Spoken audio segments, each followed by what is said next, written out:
Absolutely gorgeous evening for football here in Metro Atlanta. Benedictine is making the ride up from Savannah to play Meridian State Power Buford tonight as we welcome you into another night of BC football here on Watch BC Sports.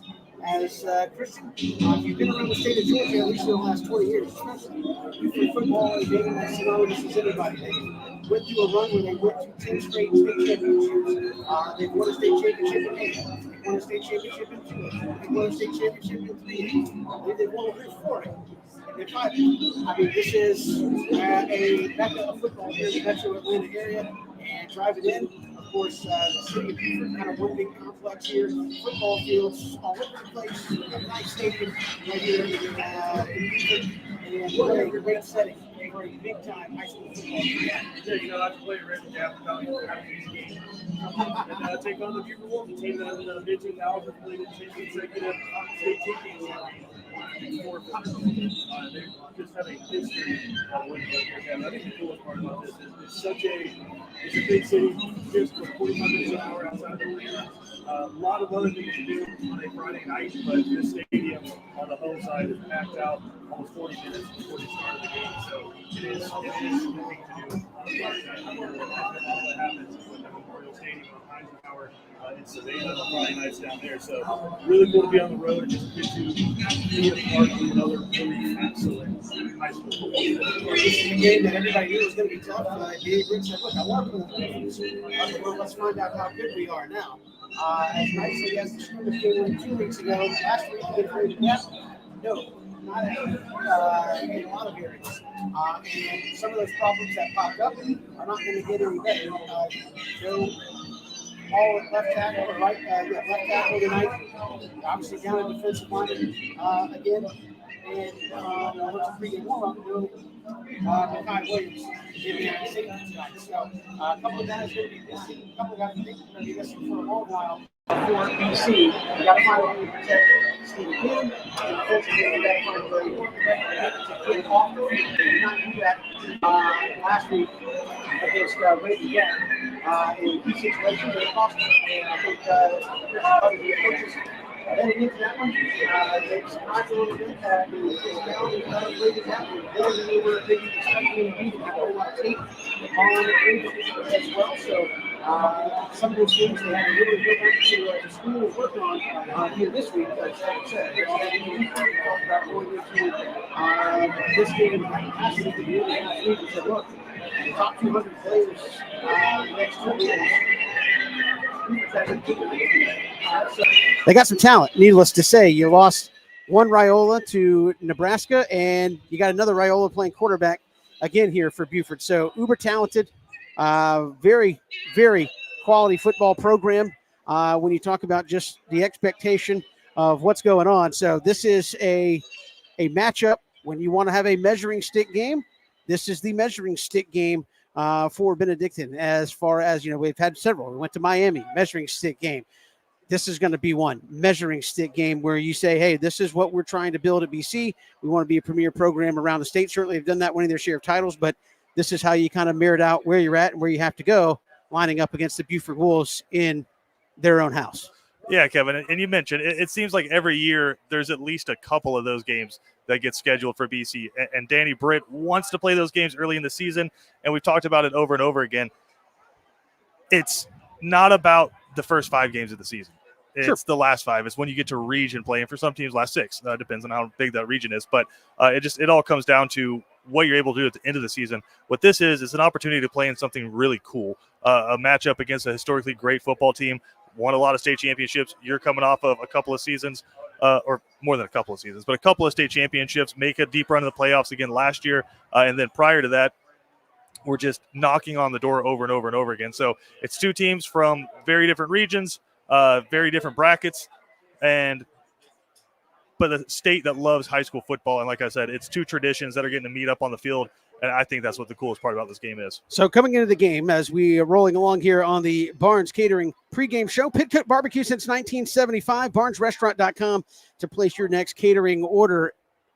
Obviously, this is what you would call a helmet game. People in South Georgia get those a lot with BC, but you walk in and you say, can you play the game without worrying about it's Buford, right? And I call it like Valdosta back in the day. It's like you'd see the Wildcat on the yellow helmet. They're beating on the top of the roof coming out of the locker room, and you're like, oh, my God, we're playing Valdosta, and that's part of it. This is a game, but I think it's a helmet game where can you just go out there and play and show how you stack up against the best. Obviously, Buford wants to run the football. They're going to fly after you on defense, and don't think, Christian, obviously Danny Britt and company know that Buford watched the Raven Gap tape. I think they're going to be coming after you on offense and make you prove that you can block them. So a lot of challenges early for this BC team. Well, and I made the mistake of asking him during the Danny Britt show on Thursday of, okay, so Rayburn Gap, the strategy was just keep everything in front of them, and they were just flying with their hair on fire to hit the short game and stop the run. There was no bubble screens open. You weren't able to get anything going side to side and very little up the middle. So what do you have to do? You have to hit them over the top, right? Not able to do that when there's a guy sitting in your lap. So I asked Danny, like, hey, what do we have to do different? And he goes, whoa, we don't have to do anything different. We have to do a lot of things better. And I think that's what it's going to come down to. Slide protection, communication between the quarterback and the offensive line, communication just in general on the offensive line. There's a couple of guys that got put in really tough spots last week when a couple of guys went down.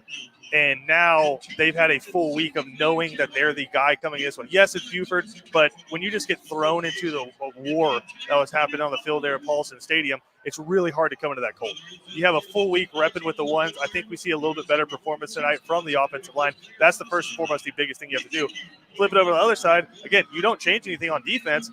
Obviously, some mishaps, some communication, some busted coverages. That's going to happen against really good quarterbacks. Biggest problem was no pressure on the quarterback. So, again, you go back to the drawing board. How do you fix that? What were we doing wrong with our technique, not getting to the quarterback? We know Third Scroggs can get to the quarterback. There's a reason he's going to Miami to go get after the quarterback. He was not able to do it consistently last week, and that is something this defense is relying on. So getting after the quarterback and protecting yours is going to be massive, and I think that was number one in practice this week. And again, if you're a team, Christian, you were a former high school football player, you know the mindset. How do you shake that off as a team? Because as Coach Britt told us after the game, Raven Gap physically beat him. And I'm trying to think back, maybe it was 2 years ago in South Florida where a team physically beat them up. Yes. It's been a minute. And most of these guys didn't play in that game. If they did, it was very much at the end of the game. How do you bounce back from saying it's been a minute since somebody physically came out and dominated us? I think it's a couple of things, right? I think, number one, it's not just somebody physically dominated. This is 2 losses in a row for the first time since when for the Cadets, and they have to come out and bounce back against that. But I think a lot of it was that game against Raven Gap exposed a lot more of what you don't do well than the scrimmage against Camden. And so that was your first live action. The only comparisons you've had so far was you got to see your guys against themselves a lot. That game against Raven Gap was probably the best thing that could have happened for this team. Again, you don't get a break coming up here and playing Buford. This might be a better football team than this one. But you had a chance this week to look at the flaws and go and correct them. It's hard when you're guessing what you got to work on. It makes it really easy when you get smacked physically to put it on there and say, okay, here's what we do have to work on. Now, I think winning is a culture, and this team has done a lot of winning, and I don't think there's any, hey, if I put on this maroon helmet, I'm going to win. I think a lot of it is you follow the guy who is in front of you, and they have set a really, really good example, the Bryce Bakers and the Luke Cromanhawks of the world, right? So you're following behind those guys in their footsteps. I think that, alongside with just the standard that Coach Britt sets, keeps them in the right mindset. You got your butt kicked, cool, let's go back to work. AJ DePhillips, great job. Do you run something early to kind of settle in Stephen Cannon at quarterback? Because obviously Coach Britt said it, Coach DePhillips would say it's like, hey, when you don't have time, it's hard to get anything going. Yeah. How important is it to say, hey, settle down, we'll get stuff open, make a few plays, and get rolling? Yeah, I would love for them to just boot him out and let him run. Just let him put his shoulder down and hit somebody. I mean, sometimes that's the cure-all for a quarterback who's struggling, is just letting them get hit. You're sitting back in the pocket and you're expecting the hit. Let him go deliver a blow, get into the football game, feel like a football player, and then give him some easy passes to get started. That's what Raven Gap did a really good job, though, of last week, of taking away those easy passes. You had to hit them mid and over the linebackers and then into the secondary. Now, there was a few that were just some timings where it was a slant route. It was just behind the receiver, kind of hit him in the back hip, and the receiver wasn't able to hold on to it. That might be there as well. But just give him something easy. Let him hit a few passes. And like I said, let him get involved in the football game. Get that white jersey a little bit dirty. I don't know how dirty you can get on turf. Right. But you know what I mean. get used to playing on turf. Again, a beautiful facility here. And I think as the game goes on, sun is setting in the west end zone, which is to your right if you're looking at it. So we should get shadows pretty soon here. We see some creeping out there on the field. So sun, I don't think is going to be a huge factor in this ball game, maybe a little bit early. But, again, youth night, I think the whole town of Buford is out here on the field right now, Yes. Christian. But that being said, this is a measuring stick to see how much work you got to do. You have finally get to play at home next week. I think this is one where if you're the coaches, I think you throw a lot of stuff out there and see, as you said, how do you handle situations? What do we do well? And what can we continue to build on and develop some rhythm offensively? Because there was no rhythm last week. No first downs in the second half. And it really was, when you left that game, if you were an offensive coach especially, if you were to ask the question, what can you hang your hat on? I think you'd had a hard time answering that question. And again, I think you come into this one, you want to win the football game. You're not changing what you're doing to beat Buford, right? You're coming in and working on what you need to work on and what your fundamentals are. Again, this team is still in its infancy, right? We don't know what it can be or how good it's going to be. We don't know that they can run all the plays, and it puts up a lot of points, but it's a very simple offense. Coach DePhillips has got about 10 plays that he's going to run from about 10 formations, right? But they're all the same plays, just different looks. You want to get those 100% dialed in before you start moving on anything else. So there was no special plays put in to beat Buford. This is, let's come in against a really good football team and try to play our best. And again, I think you probably put your worst foot forward against Raven Gap. This is taking nothing away from them. That's an excellent football team. They're going to win a lot of games. But you did not put your best foot forward. You were throwing pick sixes. You were letting up easy passes, miscommunications in the secondary. You're getting whipped on the offensive line. You did not put your best foot forward. This is a chance against a really good football team to try to go toe-to-toe. And if you can come out and execute and just do what you're supposed to do on a play, match up with the guy in front of you, get a hat on a hat, take the easy stuff if you're a quarterback, pick up first downs, and then when you need to get off the field on defense, regardless of the outcome, you're going to come out of this a better football team than when you walked in. This is the Barnes Catering pregame show. Pit Cook Barbecue since 1975. BarnesRestaurant.com is where you need to go to place your next catering order. So you're getting ready for the tailgate next week. Go to BarnesCatering.com and get it all lined up, ready to go to welcome the cadets back into Memorial Stadium next week. We're counting you down towards kickoff. We're coming right back here on WatchBCSports.com. Looking for authentic, traditional Southern cuisine for your next special event, reunion, wedding, or celebration in Savannah? For over 45 years, Barnes Restaurant is the most experienced, trusted caterer in all of Savannah. Groups 50 to 5,000. No event too big or small. Barnes does it all. Online at barnesrestaurant.com. Ace Hardware is celebrating 100 years of helpful, and Island's Ace Hardware is Savannah's own. 318 Johnny Mercer Boulevard in Wilmington Island. They're our hometown, locally owned Ace Hardware. From A to Z, they've got it all to help you get things done. Island's Ace Hardware is a proud BC sponsor. Ace is the place with the helpful hardware, folks. BC Brothers Moving is Savannah's most trusted moving service. From residential to commercial to packing supplies, BC Brothers does it all.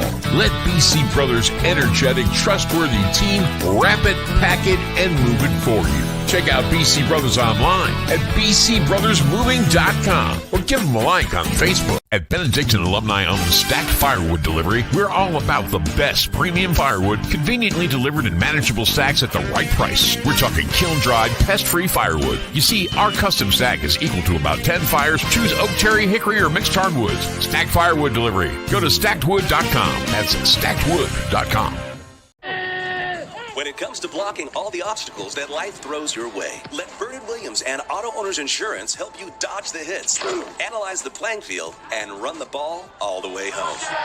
We shield you so you can have peace of mind when it comes to auto, home, life, or business insurance. As one of the oldest and most respected independent insurance agencies in the Southeast, we know what it means to stand behind the people we protect head on. Trust in the power of the shield since 1934. For more information, go to thepoweroftheshield.com.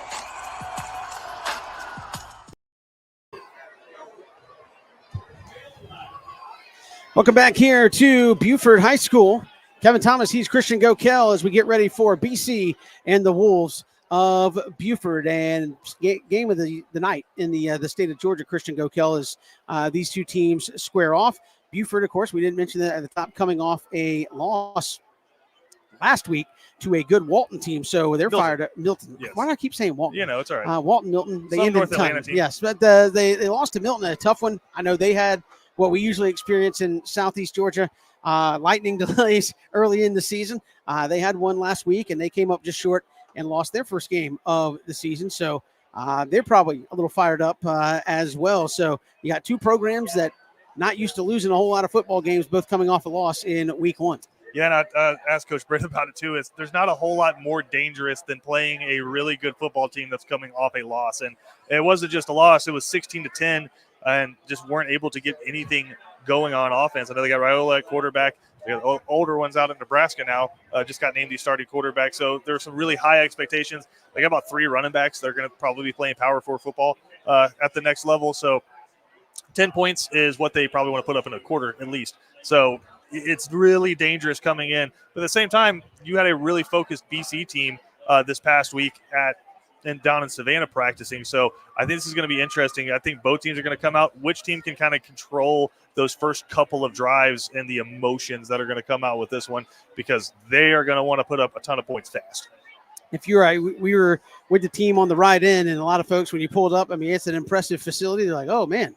And how do you survive that as a team? And I got to think, if you're one of these guys getting ready to lace it up as we get closer to game time, you're like, yeah, let me get out there. I mean, you want to play in this type of environment in high school football games. That's what Coach Britt has talked about a lot is, hey, I want guys comfortable playing in big games and big moments, because come November, they're all big, right? When you get into playoffs. So if you can't get fired up to walk out that tunnel, walk out the locker room tonight, Christian, I don't know what's wrong with you. Right. I was talking with you, and we made our last stop before we got here, and you're like, all right, now's the time when the toe starts tapping. Yep. Like you were about to come unglued. You're like, let me hit somebody. Like, Nah, I thought I needed to suit up to protect myself. Those days are well behind me. But no, like the toes tapping. I need some hard rock playing. Yeah. We're about ready to get But it just on. like a little behind the scenes. It's a long road trip, and so what you don't want to do as a coach is have your players sit on a bus for 5 hours straight and get off, and then you're here 4 hours early, and you're just sitting in a locker room. That's just dead legs and tired. So Coach Britt took a couple of strategic breaks, and there was one about 45 minutes before you get to the stadium, and just the energy from when they got off the bus to when they got back on the bus was completely different. Just that mindset got locked in, and that's cool to see. But, yeah, as a former player, when you kind of feel it in the air, the sun starts going down a little bit. And it feels good up here. Yeah, you start getting towards game time. The heel starts tapping a little bit, and you start getting amped up a little bit. It's not anxiety. It's excitement. And you got a lot of adrenaline running through you. You just want to go out there and pop somebody in the mouth. And that, again, Stephen Cannon might be the best thing for you. Just go out there, get rocked a couple times, rock somebody, and get in the daggone football game.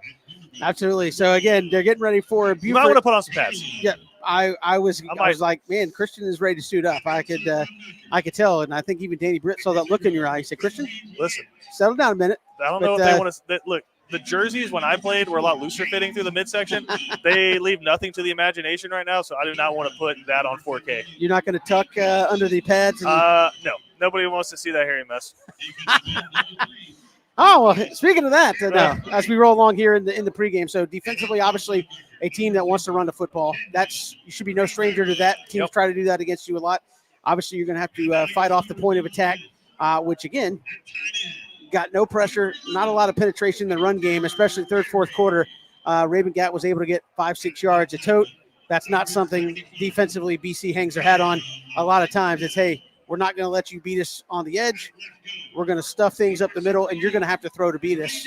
Has kind of been their calling card. That didn't necessarily happen for you last week. Right, and if I'm Buford, just looking at the defense from last week, I'm like, how do you want to beat them? I mean, do you want to run at them, or you just want to throw in the secondary? Well, should have plenty of time. So it's really going to depend on which BC defense shows up.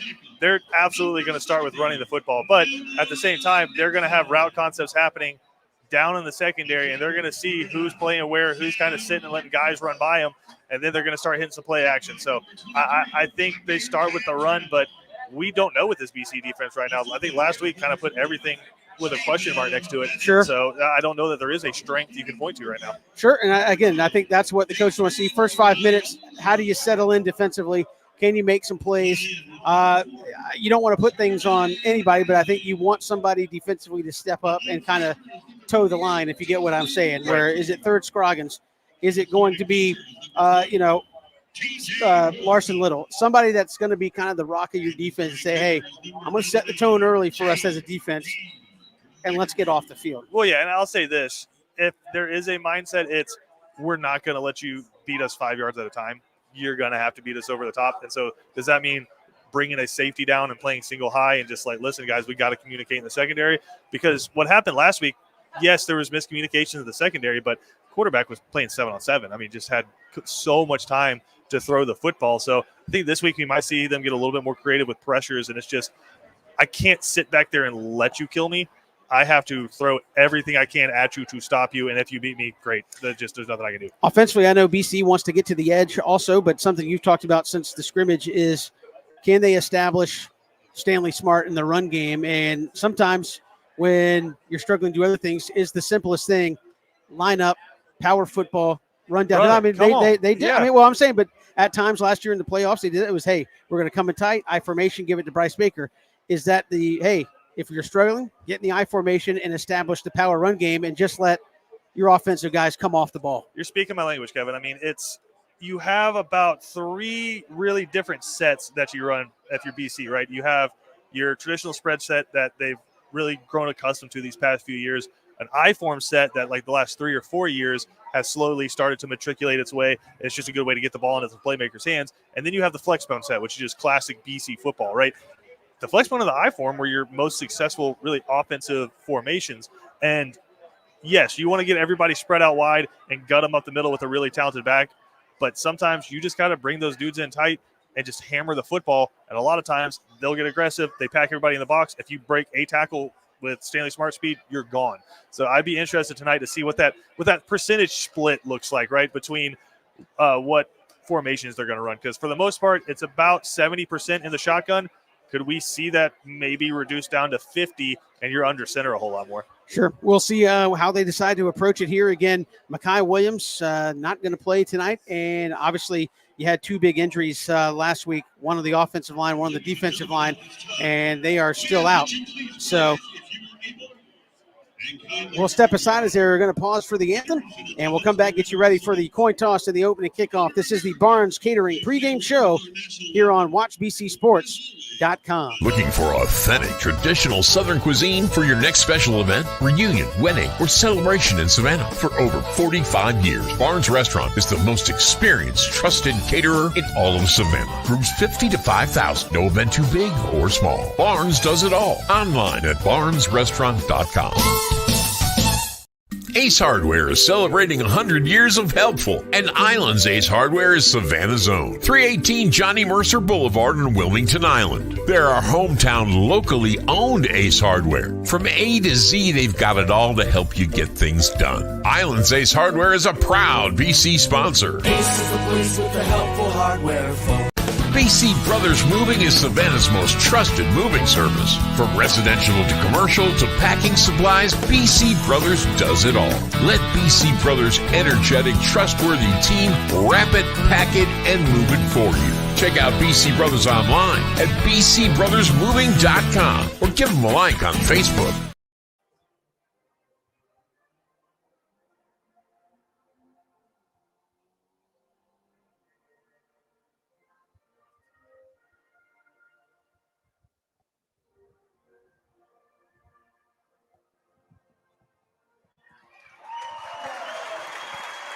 Welcome back here to Buford High School as we get ready for BC and Buford tonight here from the Wolves' Den. Christian Gokel, I'm Kevin Thomas. We're about 5 minutes away from kickoff tonight and week 2 of the, or week 1, whatever you want to call it, of the high school football season. The cadets emerging from the locker room back behind the east end zone, and they will come out here on the track. Again, a beautiful facility for Buford. Here, and again, another excellent place to come and watch a high school football game. BC fans across the way made the trip. I saw a bus pull in not too long ago full of BC fans that made the trip up here as well. So they've come to see week 2 if things go a little different this time. And again, exciting football game coming up here in just a couple of minutes where, again, you go against a team as traditioned as anybody in the state last 20 years, Christian Gokel, in terms of high school football. I mean, you can just point at their rosters from previous years. You see SEC, ACC, Big Ten dudes, guys who are playing in the NFL. So this is a really, really talented program, but also a measuring stick, I think, for Benedictine to find out where they're at right now with their program. We've won 2 state championships in the past 3 years. That's great. A lot of those dudes are off playing college football and continuing on with their educations. What is this group about? I think tonight is going to be a really, really good chance to see what it is. Absolutely. As the cadets walking across, as you can see there on the far sideline, they'll go down to the west end zone where they'll circle up to run out onto the field. And again, you see a few shadows, maybe not at that angle, but a few shadows creeping in. So maybe by the time we get it started, maybe a quarter of the field will be in a little bit of the shadows. And depending on which direction you're going, won't have the sun in your face. Not a whole lot of wind. It's certainly windier at the top of the press box than it is down on the field. So, but absolutely gorgeous night for football. Perfect, I mean, there is not a cloud remotely in sight, way off in the distance. Temperature, Christian, I mean, it's barely 80 degrees. This is about as good as it gets for late August in a high school football game as far as that's concerned. Man, after this summer, I'm taking every single minute of this. This is football weather. So the cadets send their captains out there. It'll be Cameron Gonzalez, number 15. I can't see who one of the other ones are because the official's standing in the way.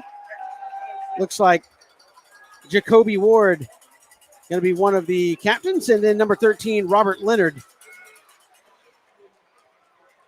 going to be the third captain for BC. So the 3 captains walking out there. They'll meet the captains from Buford. And it will be BC obviously wearing white and maroon, so no grays in this one. Buford wearing the all green with the gold as they line up here for the coin toss. And again, we'll see what happens if BC elects to play defense first, if they win the toss, or take the ball first on offense.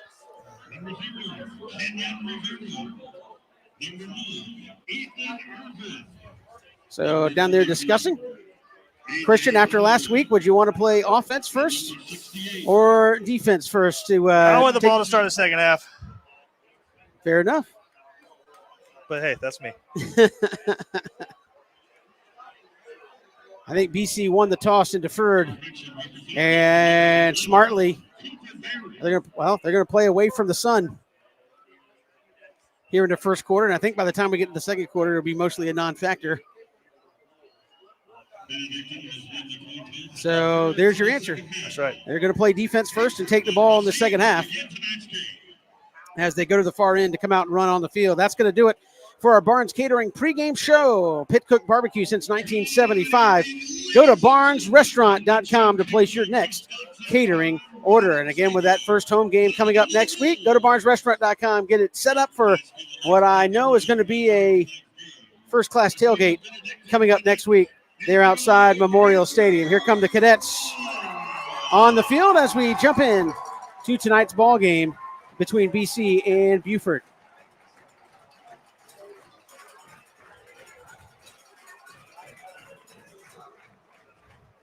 Again, a beautiful evening for football here. And again, week 2 of the high school football season. Again, a non-region contest between the cadets and the Wolves. Connor Ferguson will lead the cadets out. And then we'll be ready to go here from Buford. And again, Christian, we drove past the new stadium that Buford is building. And I think one of the gentlemen up here in the press box told us the press box alone was going to be, 80 feet high or 40 feet high, double stacked with, get this for high school football, luxury suites. Listen, it's the future, baby. So it's going to be first class, needless to say. And this will become the middle school stadium. It's a heck of a middle school stadium. So Connor Ferguson going to move it over here towards the left hash.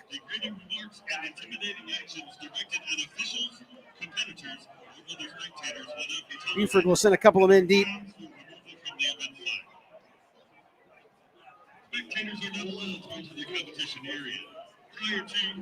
And I think we're just about ready to go. It will be Justin Baker. Actually, they go 3 safeties back there. Justin Baker, Jordan Allen. And I'm trying to see who the third is. It's number 7, Dylan McCoy, back deep for Buford. So 3 deep men for the Wolves. And now Connor Ferguson's ready to go.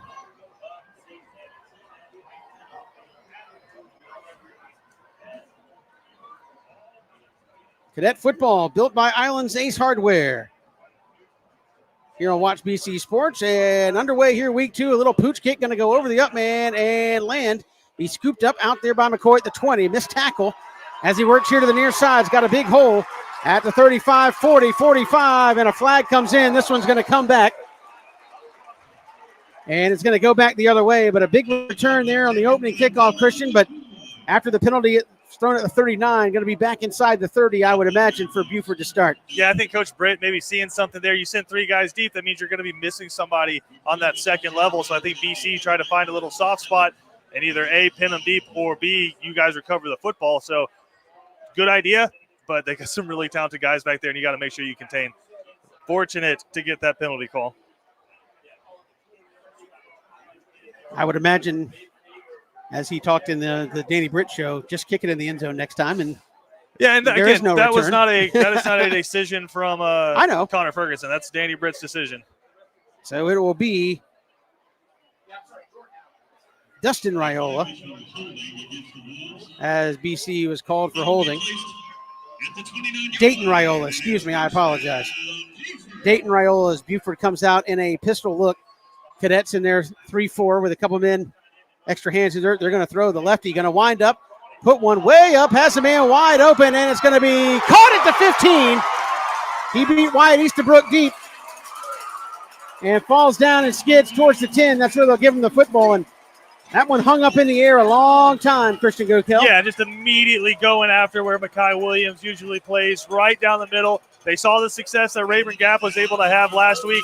We talked about it. I mean, it's pick your poison with this offense, and they go deep on the first play. So 1st and 10 here for Buford. And another lefty quarterback, back-to-back lefties here for the Cadets to face in the first couple weeks. Here's Raiola. He'll move in a shotgun. Got Justin Baker to his right. The give will be to Baker. He'll drive right up the middle, and he'll be brought down after a couple. Brought down by L.J. Cooper. Well, now if you're BC, you don't have to worry about covering deep. You're in the red zone. Things get a lot tighter down here. They can still pick up a first down, but now it's a chance you just kind of flex your back. It's a really good job. Overthrown a little bit, so they're able to bring them down, but now's a chance potentially force a field goal here. L.J. Cooper having to get some playing time with the injury to Isaac Scott from last week. So 2nd down and about 7 here for Buford. As Raiola will take it as shotgun. They'll run it again here to the near side. A missed tackle, but then following it up, that's going to be, looks like Larson Little with another tackle. It'll bring up 3rd down. Call it about 3. They need a first down at the 5.5-yard line. So now they're coming at the power game, and BC doing a little bit better job, and Larson Little flying in there to make the tackle. Big 3rd down here. They're going to spread it out. I think Raiola got him to jump. No, they got back. I think Buford wanted the offsides call. He's confused. And now they'll reset. They'll flip the back over. They'll give him trips. Nobody here to the short side of the field. And a handoff up the middle and gets in there for a touchdown. That was Justin Baker running downhill. Zach Maxwell doing what he can to try to make the tackle, and just not quite enough. And Buford on the board. 2 minutes and 9 seconds. They go down the field and put it in the end zone. Yeah, and again, it's the big pass play over the top, and then 3 straight run plays, and they're able to get the football in the end zone. That time just opened up a massive hole on the right side. Really good job of just out-formationing BC. Had them thinking they were going to the left, just coming back right on the counter. So now the point after.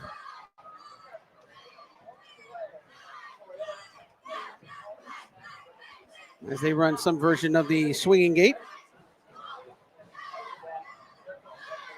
Looks like it'll be Lucas Greer, is it, to kick the extra point up and right through there. 7-0. That was 99. J.D. Gregor.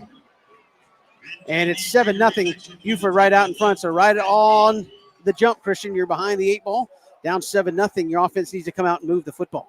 Yeah, Kevin. And again, it's just the same things from last week. We were talking about miscommunications in the secondary and then not being able to wrap up with tackling in the second level there. Linebacker safety missed a tackle, and he's in the end zone. So just a lot of stuff to work on here. First drive, now it's time for the offense to come out. And, Kevin, I think the biggest thing here, you cannot come out and go 3 and out. So it'll be Gregor to kick it off here for Buford.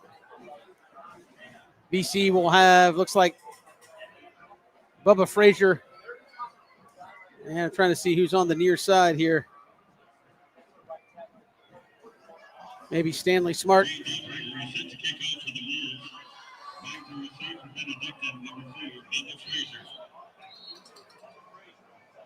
So here's the kick from Gregor, left to right. And that's going to go into the end zone for a touchback.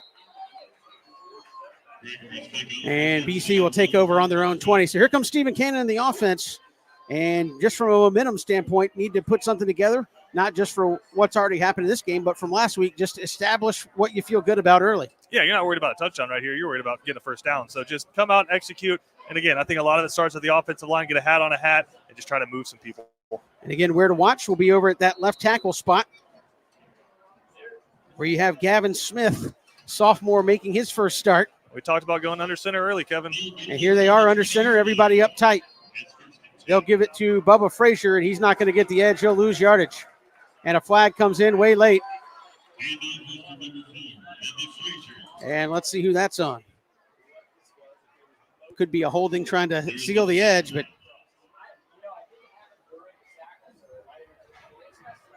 I don't see any reaction from BC offensively, so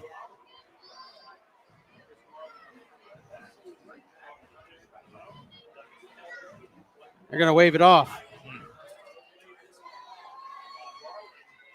So it'll be first down. Let's see where they spot him back and say he's going to lose 4. It'll be 2nd and 14, excuse me. So playing behind the sticks again, Christians, and makes it for a tough road offensively. Here's Cannon out of a shotgun. Buford showing blitz, now going to back out of there. Let's see if they change the call or check the coverage. They're going to roll here to the near side, out in the flat. Bubba Frazier caught, back to the original line of scrimmage, so he'll get 4 back, and it'll be 3rd down and 10. Again, just a completion to get them flowing a little bit there, and you're back to that original line of scrimmage. So, again, Kevin, it's just that first play gets you so off balance and just puts you behind schedule. So here's a 3rd down and 10 early here for BC. And Stephen Cannon out of a shotgun. Takes a snap, jailbreak blitz as they set up the screen. And that is going to be Josh Washington, and he's going to get about 3. And that's obviously not going to be enough. It'll be 4th down, and from where you're at, BC going to have to punt the football. And again, just exactly what you did not want there. 3 plays off the field, and now your defense, who just got scorched, is right back out there. So the good news is Connor Ferguson averaged 50 yards a punt last week, so you feel good about trying to turn the field over a little bit. It looks like Buford going to play it safe here, knowing they're going to get the football back in decent shape. And Ferguson, a wobbler, but it's going to take a BC roll inside the 40, 35, keep going. And they'll touch it up, football inside of the 30, so it'll be 1st and 10 for Buford from right there. So now a big possession defensively for Galen Houston, defensive coordinator. You got to tell your guys, all right, fellas, keep it in front of you, and let's get off the field here. Yeah, and again, it's just a big play over the top, and it was one-on-one. I think it was man-free, and that's just, hey, our guy's better than your guy on the big play. You just got to stay in the hip pocket and play coverage, and I know it's hard, but, I mean, that play was a big play action over the top. You just got to – I hate to use the Bill Belichick, but just do your job. Don't think about trying to make a play. Just get in there, do your job. And it wasn't necessarily a well-thrown ball. It was kind of put up in the air and just run under it. Yeah, I mean, I think a lot of receivers say it's a very well-thrown ball. So here's Raiola out of the shotgun. They'll run a little screen out to the flat and a nice seal block there, and going to be a first down up the right sideline. Caught by Jordan Allen. And again, there's a flag. So this one. They're pointing at BC. Personal foul, roughing the passer on BC. So insult to injury there. And I think that's part of the thing you don't talk about. Cadets killed themselves with injuries a lot against Rayburn, or that's what I meant, with penalties against Rayburn Gap. And you give up a 12-yard screen and tack 15 on top of that. Boy, that's just a backbreaker. I mean, just another massive play. And then again, like you said, give them a whole another piece of field position. BC's not doing themselves any favors right now. Yeah, from the BC 42, 7:54 to go here in the first quarter. Buford will go empty backfield here with Twins up top and an H-back to the left. Now they'll motion a man across the formation, a little touch pass, and around the edge, and hitting the first down, though, for Ethan Irvin. And that's going to be another first down. So you're just giving it up in chunks here defensively. Yeah, what's got to be concerning for BC is it's up the middle, it's over the top, and it's side to side. You're not defending anything well right now. So first down and 10 from the BC 31. And they'll go to a pistol this time. And they'll put Twins here to the near side.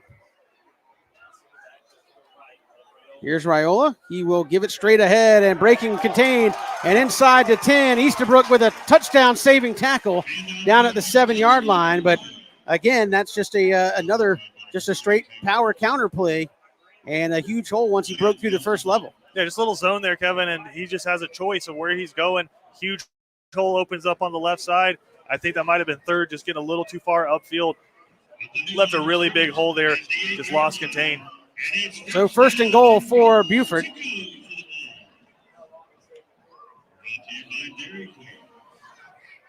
And Raiola back in a shotgun, and now he'll run out of there. A wildcat. Wild Wolf. Wild Wolf. So here is Baker, and he will keep it himself, go straight ahead, and nicely contained that time by BC up the middle. Third Scroggins with the tackle. So Third sliding down from his defensive end spot there. Got our first Third Scroggins, the third of the year. It's real fun when you start tallying up stats. You're like Third's second sack of the night. That's right. We could use one right now. Very well could. 6:12 and counting here in the quarter. Raiola's back there. And they'll just run a little jet toss here to the near side. And Third Scroggins with the tackle again inside the 5 at the 4. As it was just one of those little rocket toss plays that you see from Raiola to McCoy and gets it down inside the 5. It's third and goal. Yeah, and they're just caving BC in on the outside right now. It's third down and goal to go. So a big play here to try to hold them to a field goal if you can. Yeah, it's big boy football. Stop them. I think we might be in 2-down territory. Yeah, now they're going jumbo set, coming right downhill at you most likely. Here's the snap. Raiola, tail of that, and BC going to lock it up and pulling back. Tackle big made. Play there. That was Third Scroggins coming up off the bottom of it again, along with L.J. Cooper, and that'll bring up fourth down. I think they're going to kick it. And they're trotting out the field goal unit. It'll be J.D. Gregor, a junior kicker, here for the Wolves.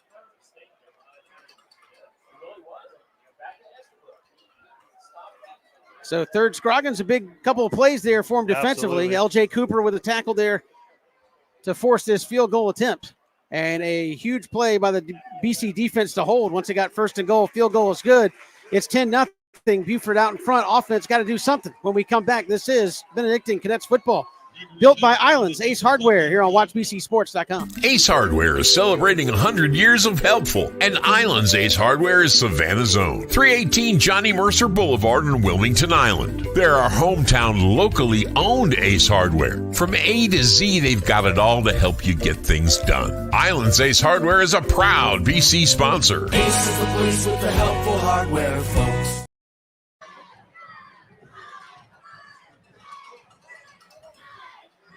Welcome back here to Buford in a hole, Christian, 10-0, 4:40 to go here in the first quarter. And offense went 3 and out. So a big series here offensively. And again, still early, but you got to get something moving. Kind of feel like what we said last week. You just got to move the football a little bit here. Right, again, after a really big couple of plays, you get the little screen pass that goes for first down, and then the personal foul, roughing the passer, a field goal feels like a win at the end of that drive. So here's the kick, and it's going to go way back in the end zone, and BC will take it out on the 20, and that's where Stephen Cannon and company will take over. And pretty much the entire field in the shadows now, so about half a quarter was all it played havoc with.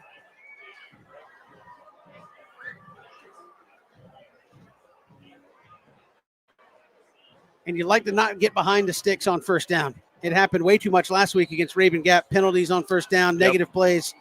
And, again, it doesn't matter what offense you are. If you're in 2nd and 15, 3rd and 14, a lot, it's just tough. So trips up top for Cannon, one here to the near side. They'll give it straight ahead to Smart, right up the gut. And Stanley Smart will get out towards the 24. So a gain of 4 on first down, and it'll be 2nd and 6. Yeah, now you're on schedule. Your full playbook's open right now. I know it doesn't seem like a lot, but 4 yards there's a win. So trips up top here for BC. Now they'll recheck back to the near sideline.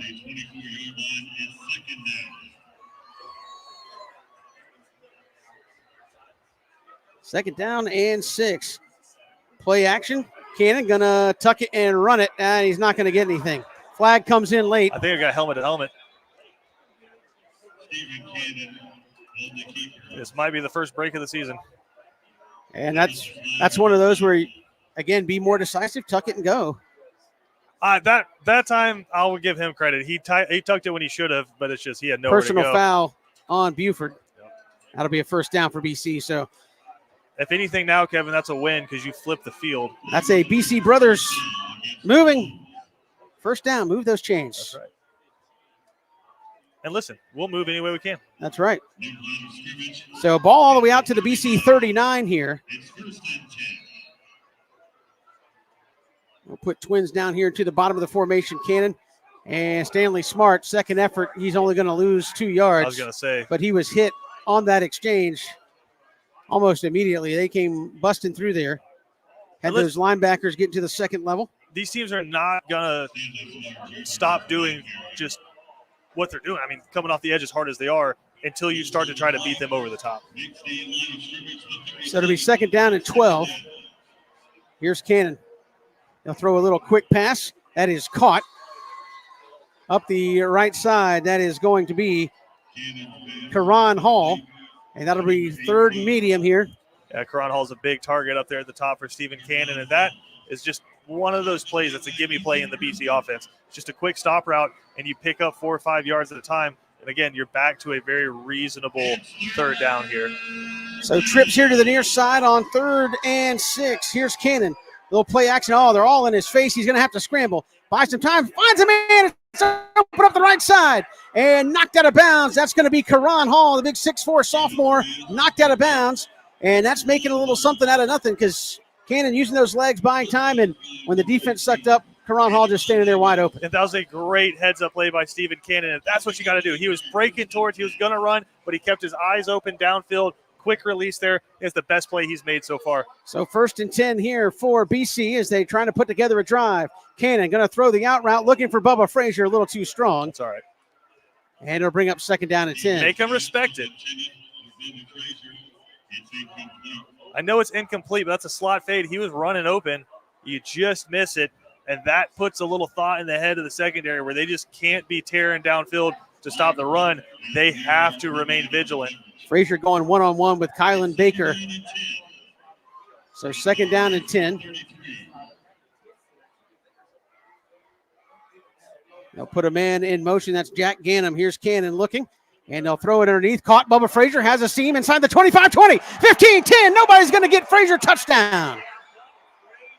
33 yards. Stephen Cannon to Bubba Frazier, and BC's on the board. It's 10-6. And Kevin, get the ball out, right? Quick concept. Quick, and you took advantage of them being aggressive. You let 5-6 guys come flowing past the offensive line. You sneak them out for a quick little screen, and you got a touchdown. That's the most consistent drive we have seen thus far from the Cadets through 5 quarters. Connor Ferguson on for the point after here for BC.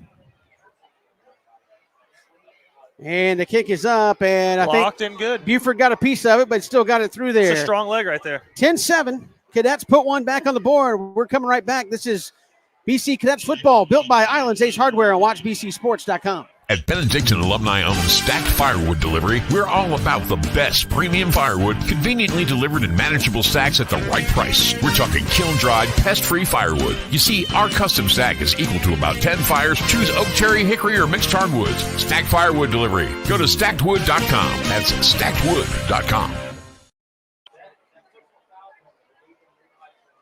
Welcome back here to Buford. And Christian, that's what you call an answer drive, right? You're down 10-0. Oh, man. Nothing's working, and you go down and put points on the board. And again, you talk about answer. It's having answers for what the other team can do to you. It's not just about answering points with points. It's what they've challenged you for, which is, hey, show us something besides running up the middle and throwing side to side. And BC was finally able to show that part of the playbook.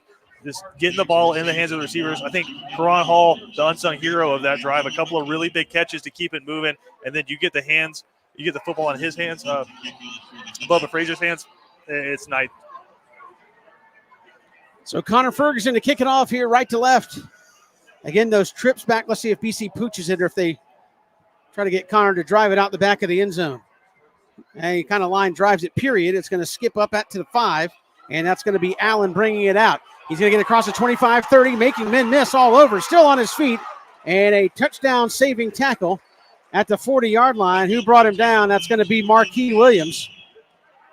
I don't know if Coach Britt saw something in warm-ups where maybe Connor Ferguson just wasn't getting the ball into the end zone. Maybe the wind. I mean, I'm looking at the flags, Kevin. I'm not seeing any wind blowing. Yeah. But maybe just going right to left right now, he wouldn't be able to get into the end zone. Or maybe they shouldn't want to risk big returns. But whatever the thought process is, has done the opposite. So here's Buford for their 3rd offensive possession. Dalton Raiola will bring him back out. Or Dayton. Why do you want to call him Dalton? The same Roadhouse. Dayton Raiola. BC's got an extra man with their hand in the dirt. Here on 1st down, Raiola back to pass. Got all kinds of time. Now pressure. 3rd, Scroggins going to eat him up along with Cam Cody. And the 2 big studs on defense going to get back there and get pressure.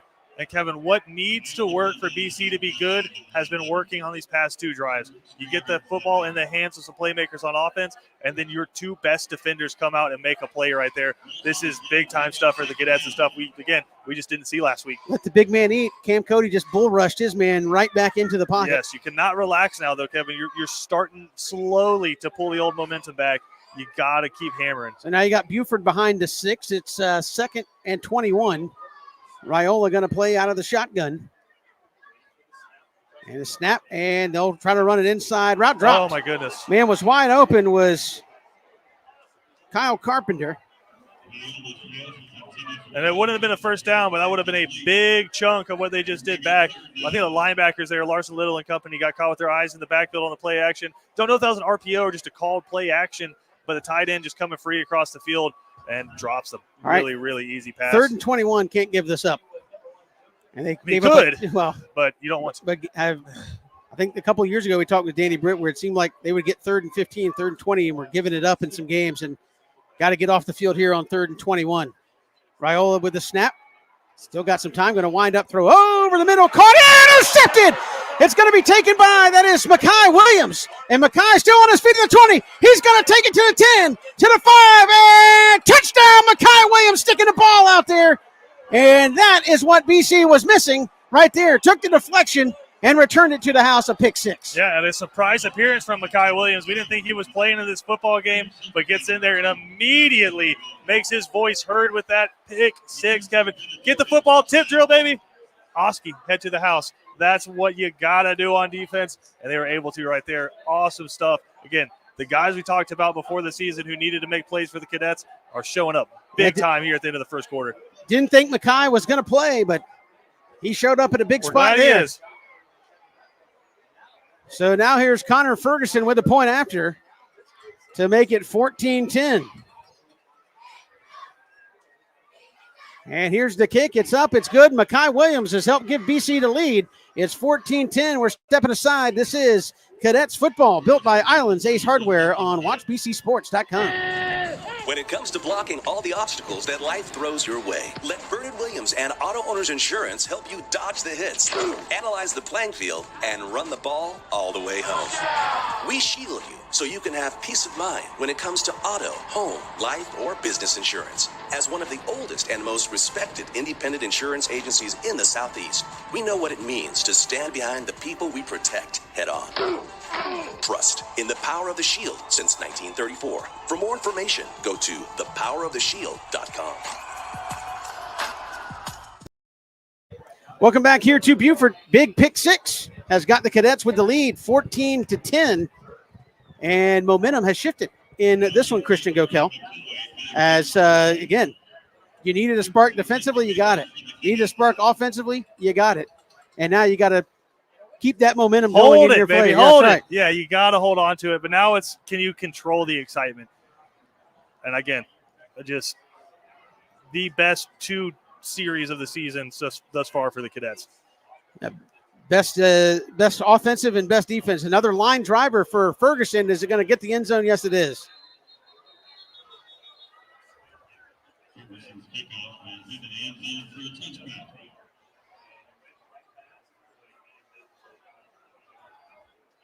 So 1st and 10 from the 20. And again, we did not think Mekhi, he wasn't out there in the first series defensively. And you wonder, Kevin, just sitting on the sideline, you got those nagging injuries. It's hard to fight them, but sitting on the sideline, watching your team go down 10-0, that adrenaline pumping, maybe some of those injuries start to feel a little bit better. Minute 24 to go here in the first quarter. And now let's see if that BC defense can keep it going. Raiola with a couple of tight ends in there. BC's going to overload to that side of the formation. And now here's the snap. They're going to run counter back to the near side, and nicely read. Tackle Wyatt Easterbrook tripped him up. I think Larson Little was there to bring him down. Still a good 6-yard pickup there. And now some extracurricular there, but nothing major. Go ahead, Christian. I'm sorry. No, you're good. Still 6 yards there. So Buford, after taking the sack on the first play of the last drive, is like, hey, let's stay on schedule here. So 2nd down and 5 here for Buford. Ethan Irvin in at running back, and as you mentioned, Buford's got 2 or 3 guys they feel really good giving the ball to. They're going to stick with the 2 tight ends. BC's going to play it more straight up this time. And that was just, I think, a numbers call. Last one, BC was so overloaded to the other side. Straight ahead is Irvin, and he's going to have the first down. Larson Little hanging on, brings him down. And again, Kevin, that play right there, they're letting third kind of float the field. He's doing an okay job of create and contain.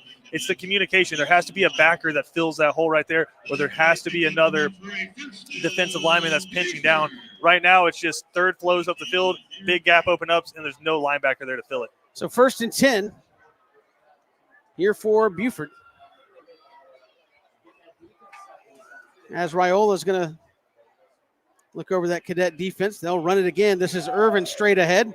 Better job of the Cadets that time to slow him up. I think Cam Cody was the one to bring him down, along with number 51, L.J. Cooper. And that's going to do it for the first quarter. So BC, after one, 14-10, they lead it over Buford. We're coming back for the second quarter. This is Cadets football built by Island's Ace Hardware here on WatchBCSports.com. You know, Christian, after a day of the hottest sports in town, sometimes you just gotta unwind. Yeah, Kevin, and the perfect place to do it, Cool Vibes Pizza and Wings. That's because Cool Vibes offers delicious pizza, wings, sandwiches, and salads, all with a Jamaican Caribbean island twist. And the atmosphere is 100% kickback. No worries, man. Plus, they're the home of the Oxtail Pizza. Cool Vibes Pizza, 4501 Montgomery Street, Savannah. That's coolvibespizza.com. Cool with a K. Come on and unwind at Cool Vibes. After one, BC leads it 14-10 here at Buford. And Christian, you saw some signs of life defensively, signs of life certainly offensively there towards the end of that first quarter. And what looked like it was slipping away from you to start the game, you kind of took right back. And that's certainly something that Danny Britt and company hang their hat on is, look, we're going to keep punching and punching and punching. As long as there's time on that clock, and now it's a brand new ball game here to start the second quarter. I think there's a little bit of kind of juice that feeds both sides, right? Where the defense is getting hit hard, the offense is able to come out and put a drive up, and it's like, hey, we got you. You don't have to be perfect. We got you. I think that kind of feeds over, takes some of the pressure off the defense, and they're able to come out and play a little bit looser. And you saw that with the pick six. Now you guys kind of hold on to that momentum. So it'll be second down and 8 to start the second quarter. And here we go. Raiola fakes the little rocket toss. They run a bubble screen. Third Scroggins there to break him down. He's not going to get much. Nice play by the big man, Third Scroggins, out in space. And that'll bring up third down. Unfortunately, I think Third's helmet came off, so he's not going to be able to be on the field for this play. So a big third down defensively here. I don't know why the clock stopped. I think because the helmet came off. I guess. Why you got to be smart? Makai Williams not out there on defense for this third down play.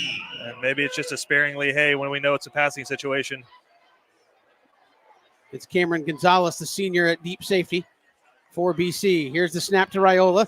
Jailbreak screen underneath and nicely read. Larson Little came with the lumber.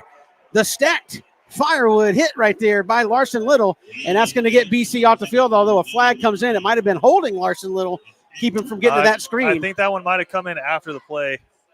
Is it going to be against BC? Danny Britt wants an explanation. I thought Larson Little was the only cadet in the play. Everybody else was deep. I think it might have been after, but they waved that it one off. off too. I think it was a couple of guys after the play kind of jawing at each other. A ref threw the flag, but it's like, listen, it's a competitive football game, two good teams. Let them play. So BC going to get the ball back. Bubba Frazier stands at the cadet 35. This will be TJ Wilcox to punt. He is a backup quarterback as well for Buford, so probably a little too deep in Buford territory to try to fake at this point, but keep that in the back of your mind as the game goes on. Makai Williams out there as a safety man on this punt. A low wobbling punt, going to hit and roll. Nobody for BC over there. Oh man, I thought got touched up about 15 yards too early there by who's that? Touched that up, number 19. That's Torrey Costin. And I think that's just it was just a muscle reaction. I think he was running, that ball just kind of flipped over his shoulders. Like, oh, look at that I found. Yeah, I think that ball had at least 10 more yards, fortunately for BC. And they're going to get a little bit better field position here at the 27. So Stephen Cannon kind of settled in here, Christian. Yeah, how big is this drive? And a chance to, again, run your offense. I think if nothing else, eat up some time. Let your defense rest over there on the far sideline, if nothing else. He'll flip Stanley Smart to the other side. Jack Ganem is in motion there. All kinds of time for Cannon. He's going to tuck it, and he'll get out towards the 30 and give him 3 good yards on first down. That's fine. That's a win. And those are the plays he wasn't taking last week. Correct, or he was taking a loss because he held onto the ball too long. That time, again, you stay on schedule. That's a great play by Stephen Cannon. Trips up top for BC. Oh, Cannon trying a little hard count there. It's all right. Buford able to get back, much like BC did earlier in their possession. Here's the give to Smart straight ahead, and he's still driving.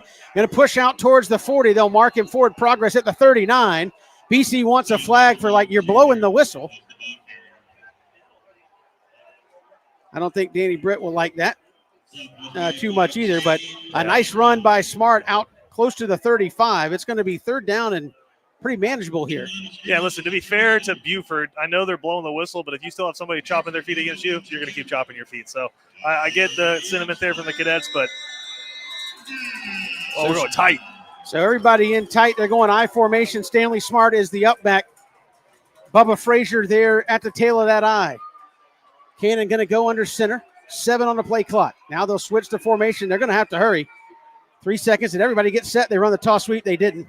And Bubba Frazier got lit up. But fortunately for the Cadets, this is going to come back on a false start or too many men in motion. Well, I don't think they got set. I think they can take the play, and I think Buford certainly will. Yeah, BC had 2 guys coming, and they weren't set. And I think legal shift, yeah. I think Cannon was trying to get the play off. 4th down. Yeah, they're going to punt it. That was just one where they switched the formation too late, Christian. Well, and it's something they typically do, but I think teams are starting to watch film, and they know what's coming out of that I formation, and it's typically a toss sweep to the strong side. That time Buford just completely committed to defending that and got blown up in the backfield. So 4th down, it'll bring on Connor Ferguson to punt the football. Listen, I understand it stinks to punt, but if you're AJ DePhillips, that's one you put in your back pocket and said they sent about 9 dudes on that side of the field to sell out to stop that I formation play. Do we potentially come back with a play action out of that same formation? Ferguson, a nice punt this time. Hanging up there, going to be caught and dropped. And he covers it back up, does Jordan Allen. And I think had Lilly not had to slow up to not interfere, might have had a chance to jump on that football. And I think he was a big reason why he dropped it. And Larson Little flying down the football field, a big hang time punt there from Connor Ferguson. And then they saw that white flash in front of their face and might have distracted him a little bit. So 1st and 10 for Buford. They're going to take over on their own 29. 9:49 to go here in the quarter.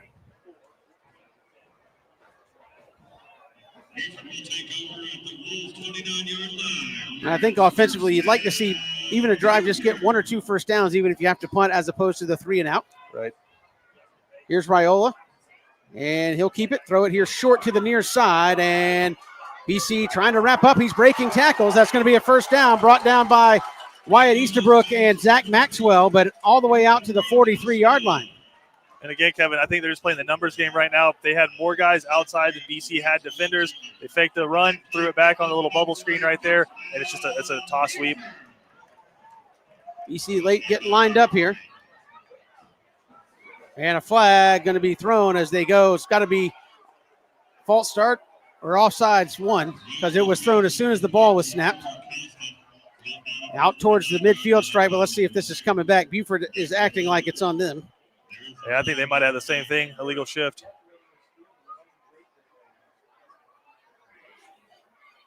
And I think when BC wasn't lined up, they kind of rushed their offense a little bit, and maybe they weren't set.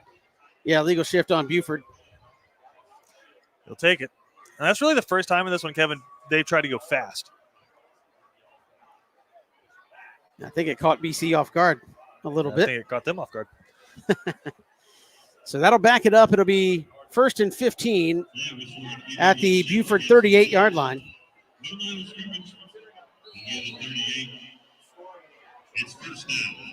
So Raiola, the left-handed quarterback.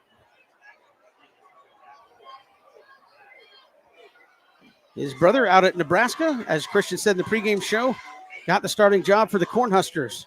Here's a high snap brought down, given straight ahead, breaking tackles, and getting back to the original first down marker +1 is going to be Justin Baker, and it'll be 2nd down and 9. Larson Little with the tackle, and he's been a busy man here early. Him and 3rd Scroggins both.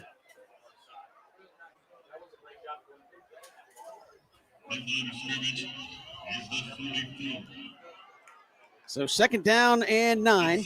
And that got them to commit a little bit. BC did. I think you're going to have a double inside linebacker, a little dog blitz there from both inside backers. Curious to see if they change it up. Here's the give, going to be kept by Raiola out on the right side. He's going to run for a first down. Flag comes in late. I'm going to assume that's a hold against Buford on the backside. There was only two, hold against Buford, so that's coming back. Danny Britt will certainly take that.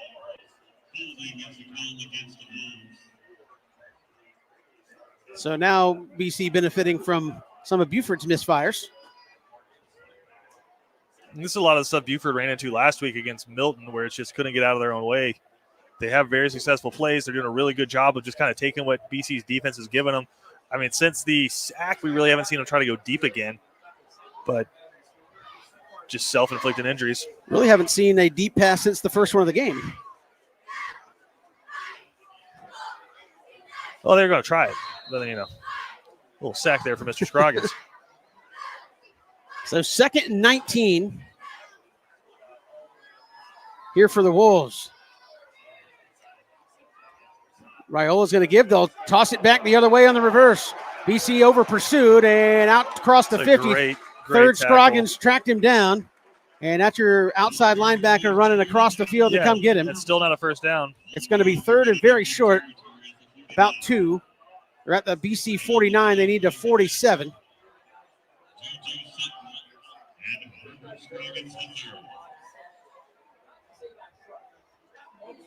So now for Buford, their playbook wide open. And if there's anything BC's been able to defend well, it's the run up the middle. So I'm curious to see where they attack here. And they go offset eye behind Raiola. Will he go under center? Looks like he will. Puts a man in motion. See if they run here to the short side. Just a little power formation straight ahead. And I think second effort's going to get it. No, they marked him short from the far side. Far side officials coming in on the inside of the sticks. It's going to be 4th down. 4th and inches. Yeah, third just getting his big paws around that guy's hips and pulling him back. Near side official says it's 4th down. Far side official is inside the stick. So going to be 4th and very short, and Buford's probably going for this. With their power run game, I wouldn't see why not. No, and again, a punt would only pick you up. I mean, if you pin them deep, great, but more likely than not, pick you up about 20, 30 yards. Go for it.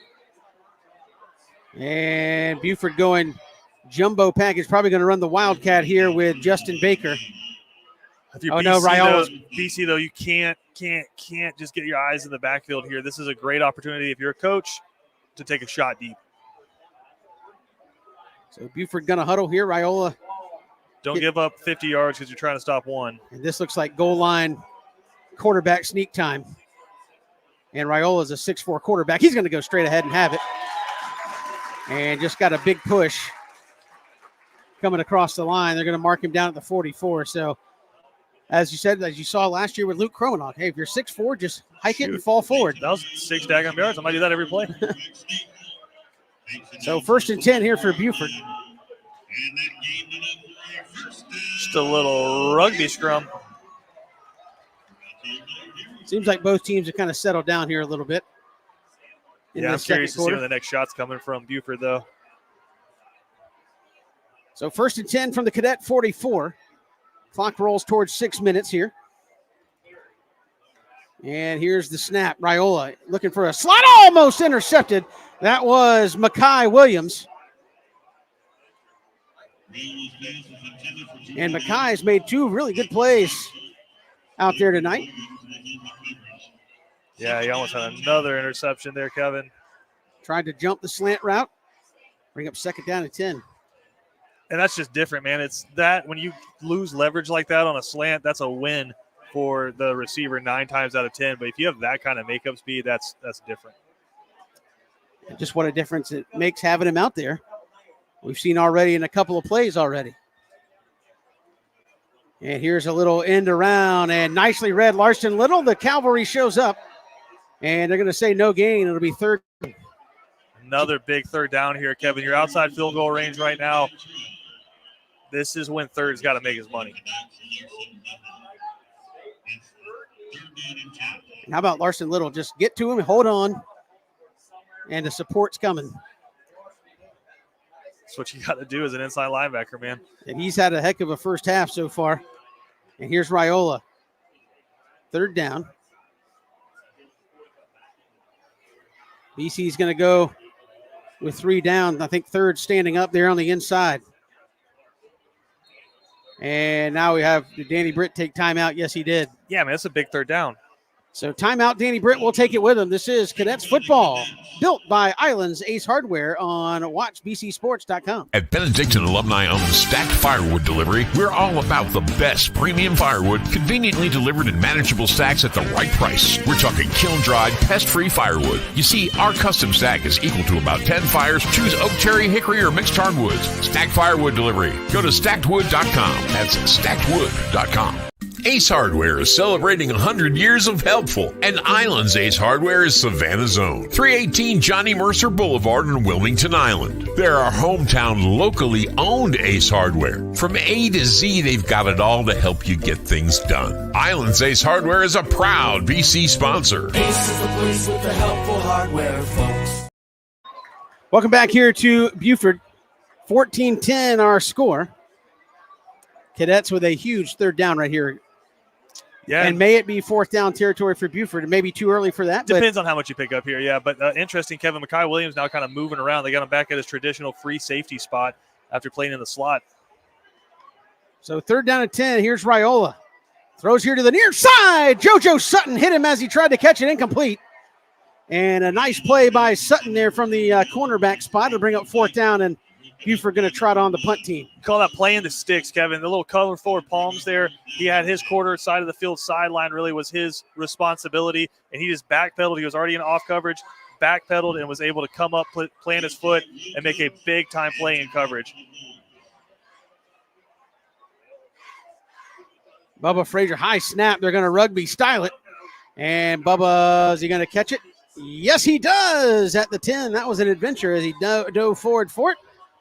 And BC going to be way backed up. And what you'd like here, Christian, in an ideal world, is you got 5:01 left to go. You'd like about a 4-minute and 50-second drive and put points on the board and get the ball to start the next half. You ain't lying, but I think number one priority here, first down. Yeah, get off the goal line. Yeah, first down, give Connor Ferguson some room to work with if you do have to punt. But, yeah, Kevin, I mean, a huge third down stop there, get the football back, and the chance to go that 4-minute drive, as you said. So here is now BC going empty set here to get things started. And a snap to Cannon. Looking, throwing over the middle. It's caught out across the 25 to Bubba Frazier. Nice, just crossing route over the middle, and BC's going to move the chains. That is a BC Brothers moving first down. I mean, I know we're saying it over and over and over again, but how impressive is the turnaround from last week to this week? 2 big road games. You come into this one in an actual hostile environment, and you're playing your tails off right now. So here's Cannon. Stanley Smart that gives straight ahead, lowers the boom, and gets shoved back, but he's going to get about a yard and a half. And again, the clock keeps rolling. And that's something as the game goes on, you try to see if that's going to pop for you. And the interesting thing there, Kevin, I like going empty set on that pass play because it forces them to decide, are you going to cover or pressure? Do you feel comfortable going cover 0 against these athletes? So here's Cannon, a little quick out. Can be caught by Washington up the left side. Gets a block, a first down, 40, and knocked out of bounds up the left sideline. And that's another BC Brothers moving the chains. First down, BC Brothers moving, sponsoring the first downs here in 2024. And speaking of moving, offense is going fast. They said, to heck with your 4-minute drive plan, Kevin Thomas. Danny Britt does not listen to me. That's all right. I don't know that he listens to anyone. He's got the rings on his hand to be all right with that. So here's Cannon on first down. A little quick out. Got tipped. Yep. And stops the clock. It'll be 2nd and 10. It was there. I mean, drop coverage. Your guy just stops. But a really good job from the edge rusher there. I believe 3 coming off the edge, able to get a paw up there and knock it away. Yeah, that was Bryce Perry Wainwright knocking it down. Here's Cannon out of the shotgun. And a flag comes out. And I think that was one of those everyone but the center. False start on everybody. Just that little double clutch from the center there. So that'll move them back behind the chains. It'll be 2nd and 15. And again, I think you've already kind of won what you wanted to do on this drive, which is just completely flip the field Now you just can't let a disaster happen. I know it's 2nd and 15. See if you can get it back to the original line of scrimmage, maybe a little bit more. But just can't turn the football over here. So now inside 4 minutes, clock rolls. Here's the snap to Cannon.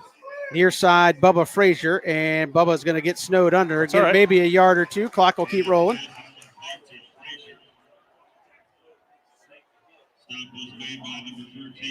And again, now you'd like, if nothing else, to burn another minute off this clock. If not a little bit more.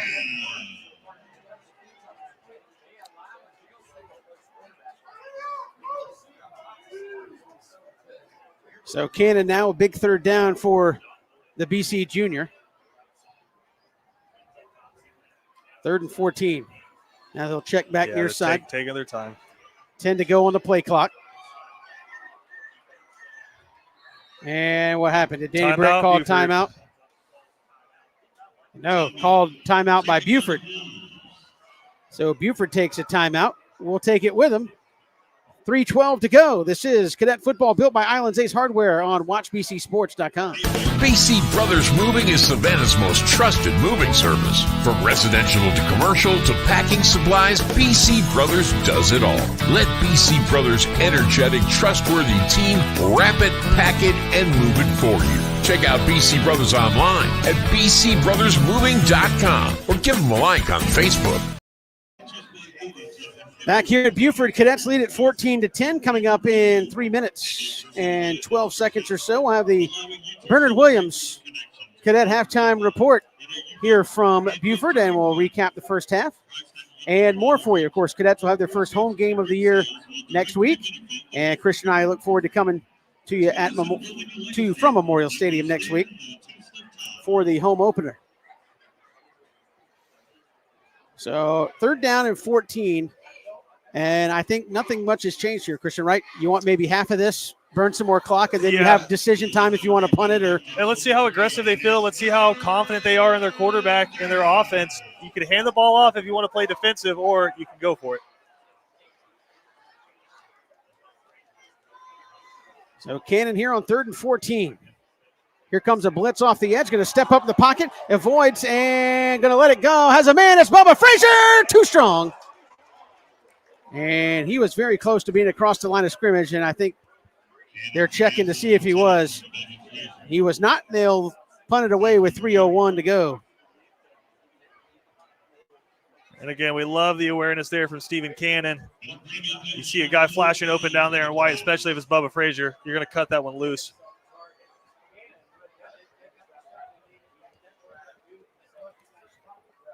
So 3:01 to go here for the half. This is a big punt for Connor Ferguson.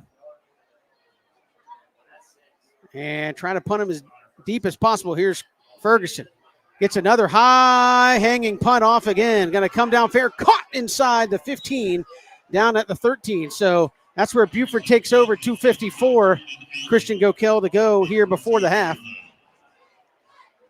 And now, Buford has enough time. They're going to try to go for it. It's just a matter of how much time do you try to burn versus, hey, let's get off the field defensively as well. And again, they can pick up a lot of yards really fast. We've seen that. But the dynamics change since Mekhi Williams has been back in the game. I'm trying to see if I see number 2 on the field. I do. It's changed, and I think a little bit more hesitant to just loft footballs over the field right now. So 2:54 to go here in the first half.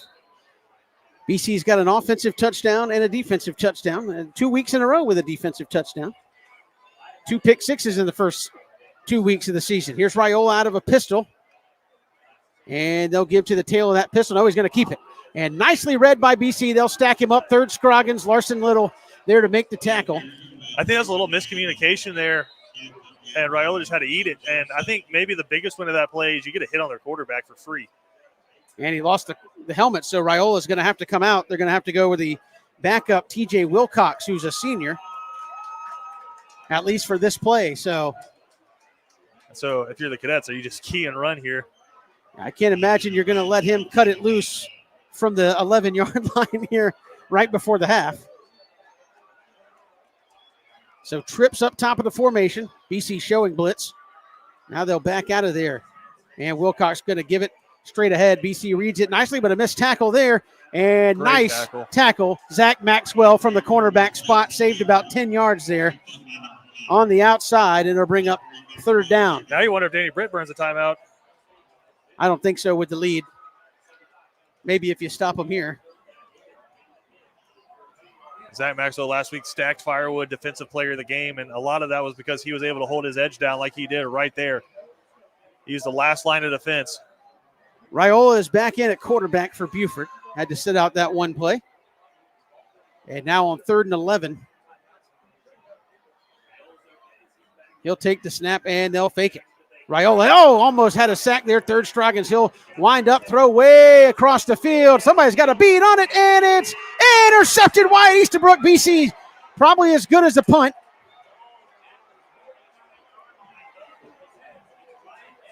And they're going to get great field position.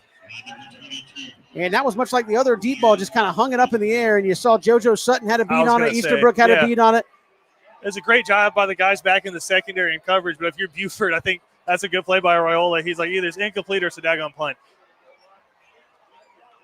So Wyatt Estabrook with a big pick right there before the half. Now you talk about momentum, Kevin. 90 seconds here. You need points in this football game. And you don't need to go far. You don't need to go far, yeah. I mean, you get about past the 40 and you're in Connor Ferguson territory, and you get the football to start the second half. This is a big drive. 90 seconds to go. A little quick out, flag flies. Somebody moved for BC. And unfortunately, Josh Washington had a first down, but it's coming back. And you can't go that direction. Nice self-inflicted wounds, both sides. And that'll drive Danny Britt nuts because that's on you. I say you. It's on BC. It's on me? It's on Christian Gokel. Son of a gun. Those self-inflicted wounds drive coaches nuts. Oh, my goodness. Because defensively, they did nothing that play. You just didn't get lined up. Not only did they do nothing, you picked up 15 yards. Right. So now it'll be 1st and 15 here for the Cadets. 1:25 to go. And here is the snap to Cannon. They'll give it to Smart. Stanley Smart coming near side. He ain't going to get anything. That's all right. You're chewing clock at this point. You wait and take one more chance to try to get in field goal range. Obviously, you don't want to do it on 1st and long, but your goal right now is just to not give Buford any chance of scoring on offense. If you pick something up here, then maybe it's go time again. So here's Cannon, straight drop. He's going to step up in the pocket, try to buy some time, rolling to his left, throws it, has a man, incomplete, almost intercepted. See, that's what Danny Britt's trying to avoid right now. So 55 seconds. And now it's 3rd and 15. I think Buford still has 2 timeouts, so do you run this ball and make them burn at least one of them? Yeah, I don't know how many 3rd and 15 plays you have in the playbook. Maybe a bubble screen, something like that. Right, but even if you make them burn a timeout, then 80 yards to go and maybe 40 seconds in one timeout is going to be a tall task. So here's Cannon, 3rd and 16, 55 seconds to go. Takes the snap, looking a little tunnel screen. It's going to be caught and dropped. So and that's the worst of both worlds there because no time ran off the clock. You got to punt it back with 50 seconds. And I think he had so much green grass in front of him that he didn't know what to do with it. So Connor Ferguson going to punt the football. Yeah, this is where Connor Ferguson's got to be the weapon. I mean, he's the X factor for this team right now. If he can pin him deep like he did last time, that's just a game changer. Honestly, a punt in the end zone isn't that terrible either. No. That would be a 57-yard punt. Yeah, I mean, and I think they're going to come after him here. Everybody but one guy up on the line for Buford. Here's the snap. Connor gets it off. A nice punt. Going to be fair. Caught at the 20-yard line, so about the same as a touchback. Yep. And it'll be 1st and 10 for Buford. They got 80 yards to go. Still have those 2 timeouts. Christian Gokel with 43 seconds. So yeah, BC secondary's got to be on here. But again, clock stops for the first down in high school. You got to wait for those chains to reset. So plenty of time here for Buford to try to move into scoring territory. 1st down and 10. They actually mark it up at the 21. I'm also curious how aggressive Buford is here because similarly, BC is trying to avoid disaster. You got to be thinking the same thing here deep in your territory. So trips up top for Buford. Raiola is going to motion the back out. And looking here to the near side, they set up a little screen, and it hits third. Scroggins tracks him down from behind and shoves him out of bounds. And again, that's your outside linebacker running 15 yards upfield to make the tackle and track down a wide receiver from behind. And now what do we have? We got an injury. Is it a BC player? I can't tell. Yeah, BC player's down. BC sideline. Can't see who it is. Third Scroggins, JoJo Sutton over there.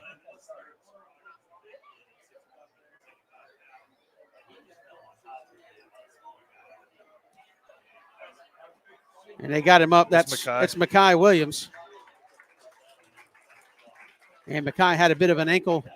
Yeah, and I think third fell on him. And he's ginger on that foot. That's a good sight right there, seeing him walk on his own power. Maybe the more he walks on it, get loosened up a little bit. I mean, that's big for these last 35 seconds here, Kevin. And now he's walking off on his own power. Danny Britt talking to him there.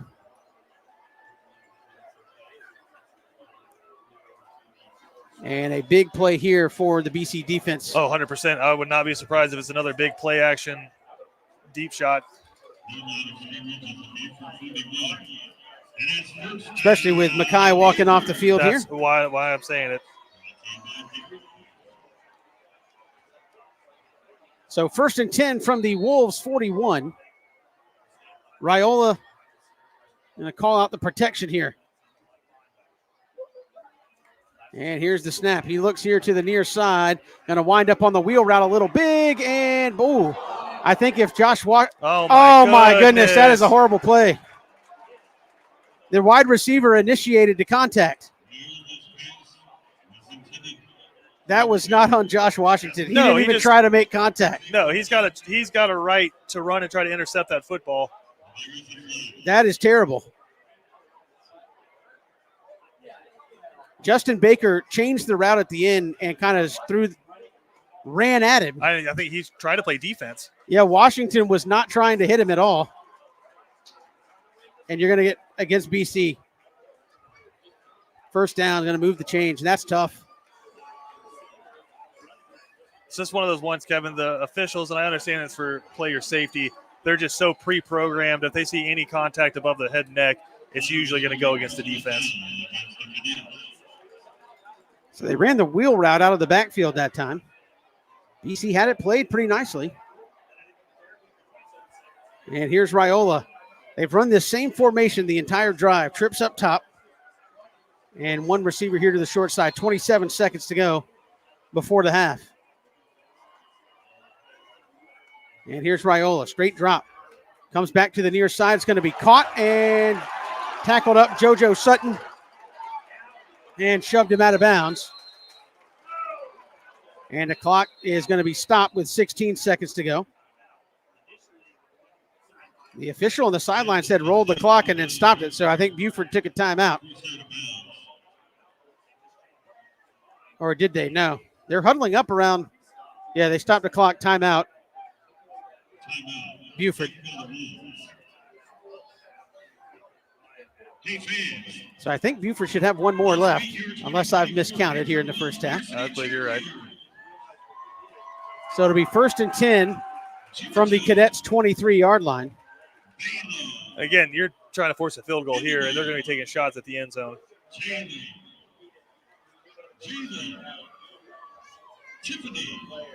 And now you got to tighten up the coverage just a little bit. I know you're playing off, obviously, when they started way back. Sure. You're like, hey, we'll trade yardage for time. You still got a little bit of buffer room here, Kevin. You got 23, 24 yards.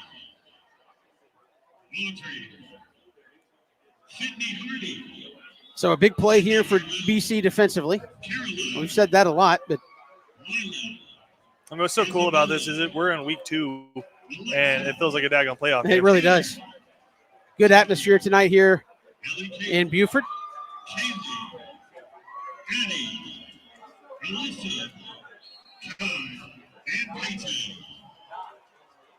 16 seconds to go here before the half. Here's Raiola changing up the protection. They've put twins to either side now here, Christian Gokel, on this 1st down and 10. Raiola looking over the middle, has a man knocked away. Great defense. Who's back out there? That is Zach Maxwell. They were trying to go to Montrez Walker, I believe. And how many more chances do you have at the end zone here? You're not overly worried, Kevin, about giving up the 5-6 yarders right here. We're dropping back to Finn and goal line at this point because they have 1, maybe 2 more shots at the end zone. So 10 seconds left here before the half. BC trying to hold. They will get the ball to start the second half.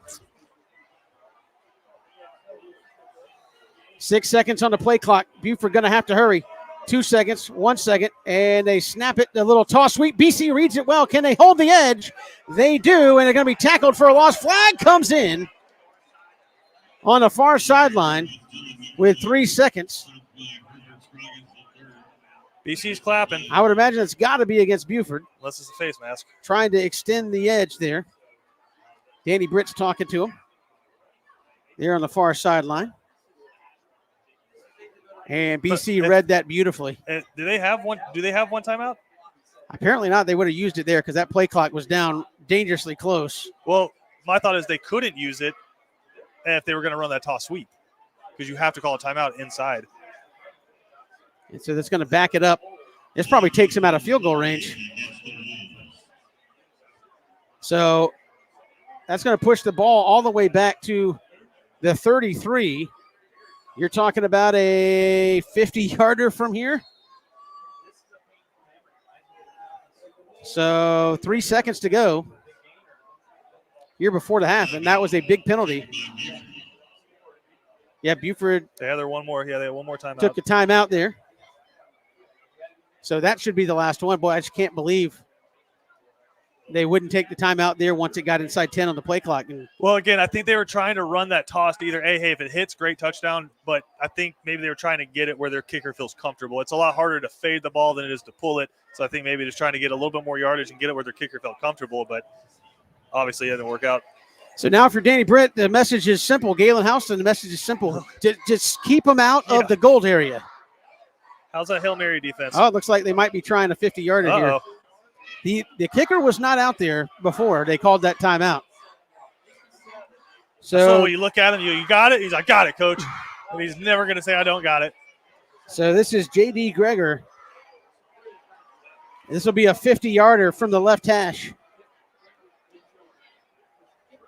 And again, there's very few high schools that would attempt this. I think BC would be one of them. Buford, obviously, one of them. So 50-yarders from the left hash to end the half. The kick has got a lot of leg, but it is short and to the right. And the BC defense with a nice stop going into the locker room. And look at that far sideline, Christian Gokel. They are fired up. Going into, I started out slow, and then they took control of that ball game really midway through the first quarter with some big plays and kind of settled in there in the second quarter, running their offense. They'll get the ball first. What a way to answer getting down 10-0. Yeah, how different does this feel right now, Kevin, from where we were sitting last week? Just a really tough situation, kind of a rainy, gloomy start to that game against Rayburn Gap. This one, you come out, you get punched in the mouth early, 10-0, and you answer back, and now we got a daggone ball game here. And it's two really, really good football teams putting their best foot forward, and that's one of the things we talked about coming into this one was just didn't feel like PC put their best foot forward last week.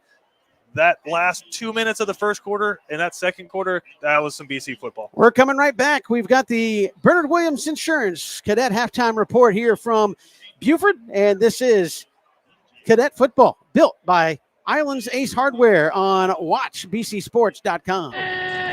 When it comes to blocking all the obstacles that life throws your way, let Bernard Williams and Auto Owners Insurance help you dodge the hits, analyze the playing field, and run the ball all the way home. We shield you so you can have peace of mind when it comes to auto, home, life, or business insurance. As one of the oldest and most respected independent insurance agencies in the Southeast, we know what it means to stand behind the people we protect head on. Trust in the power of the shield since 1934. For more information, go to thepoweroftheshield.com. At Benedictine alumni-owned Stacked Firewood Delivery, we're all about the best premium firewood, conveniently delivered in manageable stacks at the right price. We're talking kiln-dried, pest-free firewood. You see, our custom stack is equal to about 10 fires. Choose oak, cherry, hickory, or mixed hardwoods. Stacked Firewood Delivery. Go to stackedwood.com. That's stackedwood.com. BC Brothers Moving is Savannah's most trusted moving service. From residential to commercial to packing supplies, BC Brothers does it all.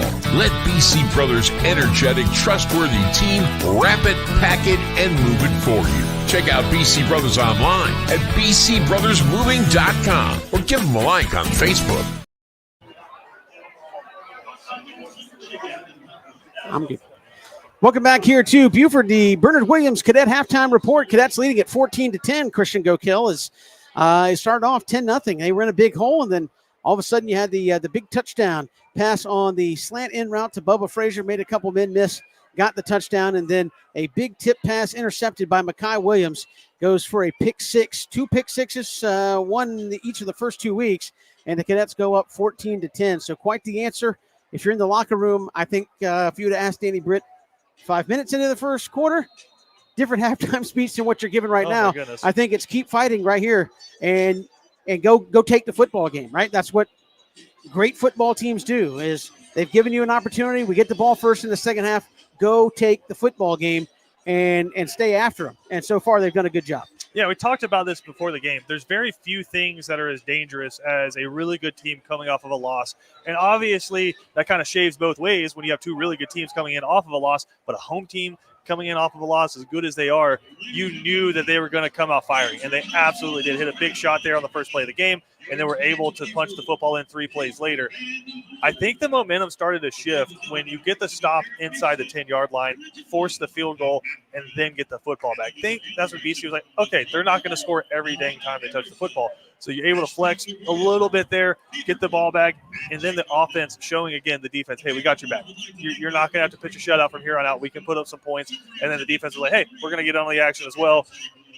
Get a big-time interception return from Mekhi Williams. We don't know what his status is going forward in the game, but if that was his contribution in the first half, you'll take it. And even, Kevin, at the end of the first half there where he goes out, you're able to sub a couple guys in, and they were able to step up and make some plays.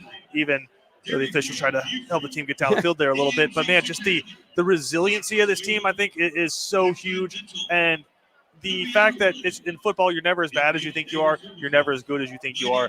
This team coming out and showing we can be a really good football team. We just have to not step on our own toes. Absolutely. And again, I think a great answer there by the Cadets, getting down early. Very easy to hang your head there as well. Offensively, Christian, from as you see it, it seems like best strategy right now for BC is one read, get the ball out of Stephen Cannon's hands, and let your receivers make plays. Yeah, and I think the screens have been really big as well. I know that a few times they got stuffed, but it's just if they're going to come flying up the field, there's going to be that gap right behind them. Just hitting that, releasing some offensive linemen downfield has been really big. But also, Stephen Cannon started to develop some connections with his guys on the outside. I thought we had a couple of really big receptions on the edge, and there was a few that should have been gone for big plays. They got called back because of penalties, just formation, procedural stuff. So offensively, I think you're starting to figure some stuff out, and I think we would be much maligned to not talk about that offensive line. They got absolutely hammered last week, and I know they got absolutely hammered in the press. They got absolutely hammered by their coaches this week, and they let them know, like, dude, that's just not acceptable. We can't win football games like that. They've come out and played phenomenally here. Has Stephen even taken a He's sack? not. He's been pressured a lot, but has been able to. I don't know if they count maybe the slide there, but again, you had the personal foul call that kind of pushed that one forward. So it hasn't been perfect. It's not going to be against teams this good, but it has been enough to where you can execute your offense, and you've seen the difference here in the first half. I know it's only one offensive touchdown, but the fact that you've been able to flip the field a few times has been so massive. It felt like last week it was just the defense on the field the entire game. The defense has been able to come to the side, actually get with some coaches, look at some film, talk about what's happening, and go back out there and have a game plan instead of sitting down, having a drink of water, and having to be right back out there on the football field. So it's been a completely different Benedictine football team, and it's in a really hostile environment, and I think that's huge. Again, you're enjoying the Buford band here at the half. We don't usually get a lot of halftime entertainment here along with the Bernard Williams halftime report, but defensively, Christian, again, I think we talked about it in the pregame show. Big bounce back week. Who are your rocks you lean on? You lean on Third Scroggins, Larson Little, Makai Williams, kind of your guy at every level. I know there's great players along the way. Zach Maxwell's had a great first half, but if you need a guy to step up and say, all right, defense, let's go, let's do it, those guys have played well. Third Scroggins has made several tackles downfield as an outside linebacker, changed plays. Larson Little has been in on a bunch of tackles there in the first half, and obviously we saw what Makai did in limited playing time there in the first half. Seems like your key guys at each level of the defense have really played well for you. Yeah, and it starts with third, and I think the game plan is let him eat. Just let him create havoc and fold up his side, and then let those other three defensive linemen kind of stunt towards the other side, because he just creates, again, so much havoc on his side. And he's been able to do that, but it's been controlled chaos. He's getting into the backfield, but he's not flying too far upfield. He's crashing down, but he's actually wrapping up and making the tackle. Last week, it was a hair off, a hair off, a hair off. This week, he's making the plays. And I think 2 or 3 outstanding effort plays there, especially in the second quarter, where they threw a tunnel screen behind him, and he, at 230, 240 pounds, is tracking down 170-pound receivers. So you're getting to see a little bit of why he's so athletic. And again, I think, I keep saying it, but I think it's resiliency. The secondary, they give up that big shot, and it's been a lot better since then. Now, we're going to see what the status is of Makai Williams, because he was a big part of that. But, again, all of the other guys, Zach Maxwell steps up, makes a couple of really big plays there. Dwight Easterbrook's able to get an interception there on that drive. And I think when you don't call somebody's name, it means they're probably doing all right in coverage, and we've seen that from him. So I think these guys got hit in the mouth first 5 minutes of the game and then showed, listen, we play really hard football at home. We practice really hard. We go through a really tough strength and conditioning program. We sat on a bus for 5 hours to get up here today. We weren't going to come up here and lay down. At the half, it's Benedictine 14 and Buford 10. We're coming back with more of the Bernard Williams Cadet Halftime Report here on WatchBCSports.com. When it comes to blocking all the obstacles that life throws your way, let Bernard Williams and Auto Owners Insurance help you dodge the hits, analyze the playing field, and run the ball all the way home. We shield you so you can have peace of mind when it comes to auto, home, life, or business insurance. As one of the oldest and most respected independent insurance agencies in the Southeast, we know what it means to stand behind the people we protect head on. Trust in the power of the Shield since 1934. For more information, go to thepoweroftheshield.com. The honor, the heritage, the tradition of excellence. The home for Benedictine Cadets football is WatchBCSports.com. All the games, play-by-play, and in-depth analysis. Home of the Danny Britt Show. Be a part of the action as your Benedictine Cadets take the field in their quest for yet another championship. On the official home of the Cadets, WatchBCSports.com. And look for us on Facebook and Instagram at WatchBC. At Benedictine alumni-owned Stacked Firewood Delivery, we're all about the best premium firewood, conveniently delivered in manageable stacks at the right price. We're talking kiln-dried, pest-free firewood. You see, our custom stack is equal to about 10 fires. Choose oak, cherry, hickory, or mixed hardwoods. Stacked Firewood Delivery. Go to stackedwood.com. That's stackedwood.com. BC Brothers Moving is Savannah's most trusted moving service. From residential to commercial to packing supplies, BC Brothers does it all.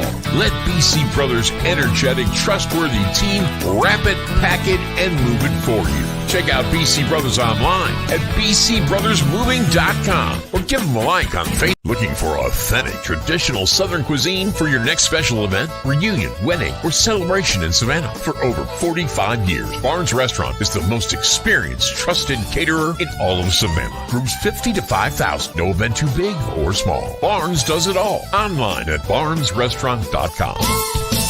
Ace Hardware is celebrating 100 years of helpful, and Island's Ace Hardware is Savannah's own. 318 Johnny Mercer Boulevard in Wilmington Island. They're our hometown, locally owned Ace Hardware. From A to Z, they've got it all to help you get things done. Island's Ace Hardware is a proud BC sponsor. Ace is the place with the helpful hardware, folks.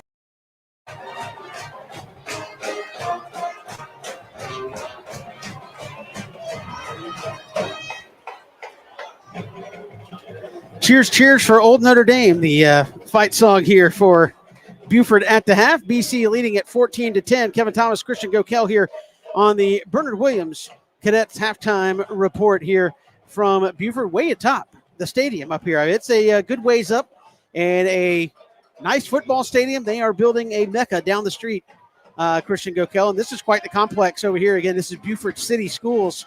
But you got youth football off in the distance. You might be able to see at top of your screen the lights on in the top right. That is a youth football stadium, some practice fields, band field. And then behind us, you have a baseball complex with softball, soccer fields, all of it turfed, by the way, as well. And you're building a absolute palatial estate of football. What about a mile and a half down the road? Yeah, where let's see if we could give people a video breakdown here, Kevin. So you're looking at the main field here right now. But we're going to go up, look top left, and just kind of look over the top of the away stands right there. And what you're looking at, folks, is not one, not two, but three fully turfed practice fields for the football team. Obviously, they get used by youth teams over the weekends, but fully turfed practice fields. And then we're going to look way off in the distance over here. No, folks, that is not State Farm Arena. It's close. It's close. That is the arena where Buford plays their basketball games, volleyball as well. So, I mean, there are a lot of colleges, Kevin, I think that would be envious of the setup they have here at Buford. But it's a testament to this community and how much they care about this high school and what it represents. I mean, I don't know about you, Kevin, growing up in the state of Georgia, I hear Buford, the first thing I think about isn't Mall of Georgia. Right. It's football, and it's really good athletics. And they have built the facilities, and they have the community support that allows them to do that. I mean, this isn't something where just a few folks are like, hey, let's build a football stadium. This takes an entire community, an entire city, and they have completely committed to making this one of the best, if not the best setups. I mean, I've been to a lot of football stadiums around the state of Georgia, but this isn't the biggest football stadium. But you just talk about the facility and the infrastructure that's around it. I don't know that there's a better setup. Right. And then down the street, a double-decker press box with full glass windows. I mean, it's like it looks like a small college stadium what they're building. Kevin, it reminds me of what Georgia Tech has. I mean, here, yes. Yeah, I mean, obviously it ain't as big as Bobby Dodd, but just the facilities on the outside of it with the practice fields right there, it's not too dissimilar. I don't think Del McGee over at Georgia State would hate to have all these facilities right here. So, I mean, it's pretty outstanding here up at Buford, and a first-class job. And, of course, thank you to everybody here in the press box, all their help getting us set up and in here and taking care of us. I mean, there's a spread back there right now. It's being partaken by a lot of people. We're struggling. That's the one thing about doing live radio. It's like, hey, why don't you eat? It's like, well, I have to talk. Is it worse to know it's back there or worse to see like a chicken wing sitting one foot in front of your face? You're like, I can't eat it. Can't do anything with it. But, again, BC going to come out. They're going to get the football. We talk about the first 5 minutes offensively and defensively almost every week, depending on the matchup. But this, to me, obviously, you want to keep the home crowd out of it as much as you can coming up here to second half. Even if you don't score, a nice get the BC brothers moving, get them moving those chains, and burn 3 or 4 or 5 minutes, move the chains, even if you have to punt. Feel like you're getting that rhythm going offensively, because I think we did get a touchdown on a nice drive there in the first half, but by and large the offense still a little clunky if you look at big picture of how they move the football. This has been a complete game of momentum. Two really good teams with a lot of Division I football players littering their rosters. So it's been momentum that's really kind of controlled this one. And Kevin, I think you come out, look at the scenarios: 14-10, forced to punt, momentum to Buford. You move down the field, get a field goal territory. Connor Ferguson knocks one through, 17-10. They feel like, hey, one score game, we're breathing room. 21-10, that's a whole different feel to it right there. So if you're BC, you got to come out smelling blood right here, because you have a chance to really kind of suck the life out of this stadium right now with a packed home crowd. Absolutely. We are rolling along here. The Bernard Williams Cadet halftime report. We're coming right back here on Watch BC Sports. Cadets up 14-10 at the half. When it comes to blocking all the obstacles that life throws your way, let Bernard Williams and Auto Owners Insurance help you dodge the hits, analyze the playing field, and run the ball all the way home. We shield you so you can have peace of mind when it comes to auto, home, life, or business insurance. As one of the oldest and most respected independent insurance agencies in the Southeast, we know what it means to stand behind the people we protect head on. Trust in the power of the Shield since 1934. For more information, go to thepoweroftheshield.com. The honor, the heritage, the tradition of excellence. The home for Benedictine Cadets football is WatchBCSports.com. All the games, play-by-play, and in-depth analysis. Home of the Danny Britt Show. Be a part of the action as your Benedictine Cadets take the field in their quest for yet another championship. On the official home of the Cadets, WatchBCSports.com. And look for us on Facebook and Instagram at WatchBC Sports. You know, Christian, after a day of the hottest sports in town, sometimes you just gotta unwind. Yeah, Kevin, and the perfect place to do it, Cool Vibes Pizza and Wings. That's because Cool Vibes offers delicious pizza, wings, sandwiches, and salads, all with a Jamaican Caribbean island twist. And the atmosphere is 100% kicked back. No worries, man. Plus, they're the home of the Oxtail Pizza. Cool Vibes Pizza, 4501 Montgomery Street, Savannah. That's coolvibespizza.com. Cool with a K. Come on and unwind at Cool Vibes.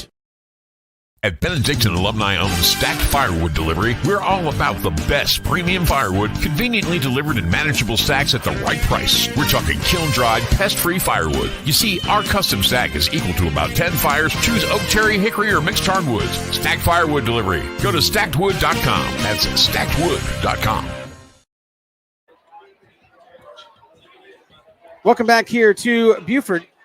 We are at the half. Benedictine 14-10. Over the Wolves, as the Cadets have yet to emerge from the locker room, and they are in a facility back behind the east stands, which would be to your left. So haven't seen them come out other than the specialists. Now they're starting to emerge from the locker room and come out and get restretched out. So again, Cadets will get the football to start the second half. And very important series, as we talked about. Again, looking forward to next week. First home game of the season right there at Memorial Stadium, as the Cadets have put in the miles here early in the season.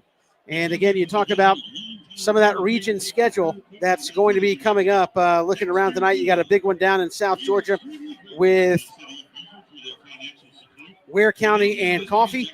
Ware 13, Coffee 14 there at the half. So Coffee beating the Gators there by 1. Ware and BC, big region foes. So just a quick look at a game there in region that'll be coming down the road. So they're in a dogfight this evening there in Douglas as well. So just big football games all the way around here. And of course, this is why Danny Britt wanted to play these type football games. Prepare you for region, prepare you for atmospheres you're going to play in the postseason as well. So a lot to come here as far as this schedule is concerned, but you got 2 more quarters of lights out football to play here against Buford. Again, this is a championship program. They don't roll over. They don't go away. And so if you want to beat the best, you got to stick it to them, especially here in their house. So an important 2 quarters coming up here for BC. We've got more to come.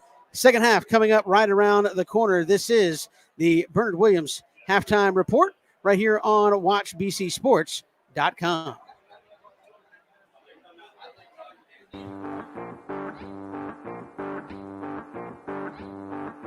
Have I prepared enough? There'll be unexpected turns. When things get tough, I need to stick to the game plan. No regrets. I'm ready. Are you? Get ready. Contact Abel's Iron-On Moore & Associates today and see why they are different. Because nobody ever wishes they'd saved less for retirement. When it comes to blocking all the obstacles that life throws your way, let Bernard Williams and Auto Owners Insurance help you dodge the hits, analyze the playing field, and run the ball all the way home. We shield you so you can have peace of mind when it comes to auto, home, life, or business insurance. As one of the oldest and most respected independent insurance agencies in the Southeast, we know what it means to stand behind the people we protect head on. Trust in the power of the shield since 1934. For more information, go to thepoweroftheshield.com. We're back here at Buford as the Cadets are back out of the locker room. Christian Gokel, and they will get the football. And again, what a turnaround there in the first half. Mekhi Williams, we didn't think he was going to play, came in and made a couple of huge plays for you. And offensively, you said offensive line, much maligned against Raven Gap, really showed out there in the first half. And want to give a shout out, give credit where credit's due. We saw him during the walkthrough. Mr. Smith, Gavin Smith, sophomore left tackle. Didn't say his name a lot in the first half, and I say that as the ultimate compliment of a left tackle. That's is the that best compliment. you're holding on to your side of the line and trying your best to keep Stephen Cannon upright. And so far they've been able to do that. But offensive line, where you're playing with a group across the front, the other four guys have played together for a while. You're the new guy coming in there and kind of got thrown in it a little bit last week, and you've kind of bounced back, as you said, kind of knew you were going to get the start this week and have held your own. Well, let's say this. Just because you're not 300 pounds doesn't mean you're not big. And I mean, he's 230, 240, which most high schools in America, that's what offensive linemen look like. Now, you obviously have the freaks that go on to play big-time college football that are the 300-pound Jacoby Ward-looking dudes. But there's no slouches across this BC line. And if anything, maybe a little bit quicker and able to flow with this guy right now. So I think, again, we talked about it before the game. Coming in cold off the bench, not thinking you're playing, and obviously everybody's got to stay ready, but it's just there's nothing quite like having that full week to prepare. He had that this past week, knowing he's repping with the ones, and now we've seen a much better performance from the line. And I think the biggest story in the second half is going to be those injuries. What's Mekhi Williams looking like? Is he going to be able to come back out? Did he just retweak that ankle? Once the flares down a little bit, will he be able to get back out there? At the same time, if he's not, the secondary's got to keep doing what they're doing. Absolutely. And again, defensively, have really flowed to the football. We've called third Scroggins in pursuit. It's not often you get a DN hybrid outside linebacker that's running receivers down from the backside. He did that a couple of times in the first half. And again, I think that's the effort you had to see against Buford tonight. And if they can keep that up for two more quarters, I think they're going to give themselves a chance to be there at the end, obviously. And that's all you're asking for, Kevin. Be in the fourth quarter, give yourself a chance to win. But this first drive is going to be big because you want to come out. If you can put a touchdown on the board right here, that changes the complete scope of this football game. And you're not thinking about surviving and hanging on in the fourth quarter. You're thinking about trying to put this one away in the fourth quarter.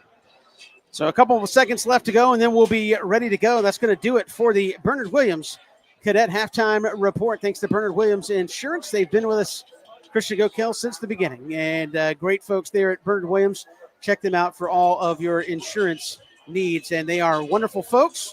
And we certainly appreciate them being a part of what we do here with Watch BC Sports. So appreciate them. And while we have a minute, Christian, thanks some other folks who have been with us here this year. The BC Brothers Moving the chains with BC Brothers Moving, and done a better job of doing that here in week 2. Also, Islands Ace Hardware for helping us build BC football each and every week. And Stacked Firewood. And we've had some Stacked Firewood hits out there tonight. Hardwood, firewood delivered right to your house. Can't beat that as well. And, of course, Attorney Jonathan Dunn, who helps us bring you the post-game show each and every week. Barnes Catering helps us bring you the pregame show each and every week. And then, of course, coming up in our Attorney Jonathan Dunn postgame show, we'll have our Cool Vibes Pizza, who have been with us here on Watch BC Sports for a while. We'll name our Cool Vibes Pizza Player of the Game. And we got some dudes, as Christian likes to say, in the running for that award tonight. Also, Stacked Firewood will name a Defensive Player of the Game in that postgame show. So thanks to all those folks. BC folks, if you're out and about and you see those folks or patronize their business, tell them thanks for what you're getting to see and witness here on Watch BC Sports. We're more than excited to bring it to you, Christian and I. Christian Gokel was missing everything but the eye black, getting ready for the game today. Fired up, he was ready to go, and we were having a good time following the cadets right here along with you as we get ready for the second half. Sit on the bus with the boys and the cheerleaders. To be fair, we'll get you fired up, ready to go for game day. All I'll say is when I was trying to get back on the bus, it wasn't the cheerleaders we were waiting for. They were on time. Here's Gregor to kick it off to start the second half. And it's going to be a high kick that's going to go right at the goal line. They're going to take it out across the 10, 15, and still on his feet, got laid out at the 17. Hit by number 45, Benji Wyatt. That was Bubba Frazier on the return. I think it's one of those ones where Bubba's like, I don't know. All right, I got to go. I think he kind of hesitated waiting to hear that whistle blow. And it didn't, had to bring it out. All right, here we go, Kevin. So Stephen Cannon brings the offense out. BC's going to go 4 wide right out of the jump. Let's see if they motion Stanley Smart out of there and go empty like they did on the one drive to get him off the goal line. They'll put Jack Ganem in motion. Here's the snap. Cannon going to throw it on first down. Had it knocked down at the line of scrimmage. And it'll be 2nd down and 10. Yeah, they've done a good job tonight getting their hands in the air. Knocked down one. That was going to be a big completion in the first half. And that time, little play action pass coming back over the middle for Bubba Frazier. And the defensive lineman getting blocked and able to get his hands up and stop that one. That was Nico Maggio knocking it down for Buford. Defensive nose guard. That's a nose guard name. Now they empty the backfield. Here's Cannon on 2nd down. Blitz coming up. Dumps it underneath Jack Ganem. Able to break a tackle out across the 30, 35, 40 before he's brought down by a host of Wolves. And BC Brothers moving those chains for a first down. That was a huge play. A couple things. How good was it of Stephen Cannon right there, just sitting in the pocket, taking the hit and delivering the pass, but also going back to Thursday, Coach Britt talked about Jack Ganem and said he's one of those guys you got to watch out for. He thought he had a really good game against Rayburn Gap and makes a big play right there for the Cadets. So 1st and 10 gets him out across the 40. And on first down, they'll go Stanley Smart straight ahead. And hadn't been much doing there, but you got to keep coming back to it, Yeah. Christian. It's maybe a yard on first down. And they talk about it over and over again. Stanley Smart's one of those guys who can bust one big if he gets a gap. And it's just keep pounding, keep them honest.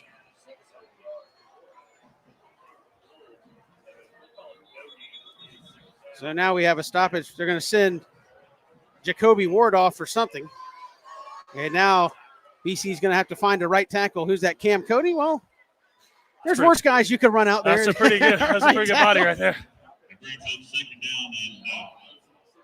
So they're like, Cam, you remember how to do this, right? Goes by Stephen Cannon. Just tell me what to do. So Jacoby going to have to miss a play. And Cam Cody in there at right tackle. And Jacoby right behind Coach Britt, ready to get back in. On 2nd down and 9, a little bubble screen. This is Washington, nicely blocked by BC across the 50, first down. And again, get the ball out quick. Christian, we talked about that in the first half. It gets BC another first down. BC Brothers moving, back in business, moving those chains. And how about it, to start this drive, you got Ganem and then Washington picking up big first downs, showing the wealth of talent BC has at the skill positions. 1st and 10, Cadets are going to try to get lined up here. I wouldn't say it's the hurry up. They're taking their time offensively. Yeah, it's just we call that no huddle. Now they'll put Stanley Smart on the other side of Stephen Cannon. High snap. Cannon quickly tried to find a slant knockdown, and oh my goodness, thankfully not contained by Buford. And maybe you try to run a pump fake, get those defensive linemen slowing down a little bit. That's twice it's been batted down here on this drive.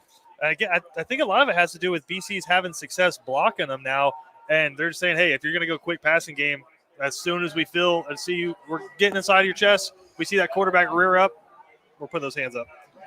2nd down and 10 here for the Cadets. On the Wolves 45, a little sweep to Stanley Smart. He's got some room. Best running play of the night. Inside the 40, pushed to stack. To the first down. Who was that? Lawrence Rivers, 52, grabbed Stanley Smart by the chest and drug him 2 yards. It's going to be third and 1 here. I mean, he was hit about 3 yards into that play and just able to keep the legs moving. And yeah, a little help from the big fellas.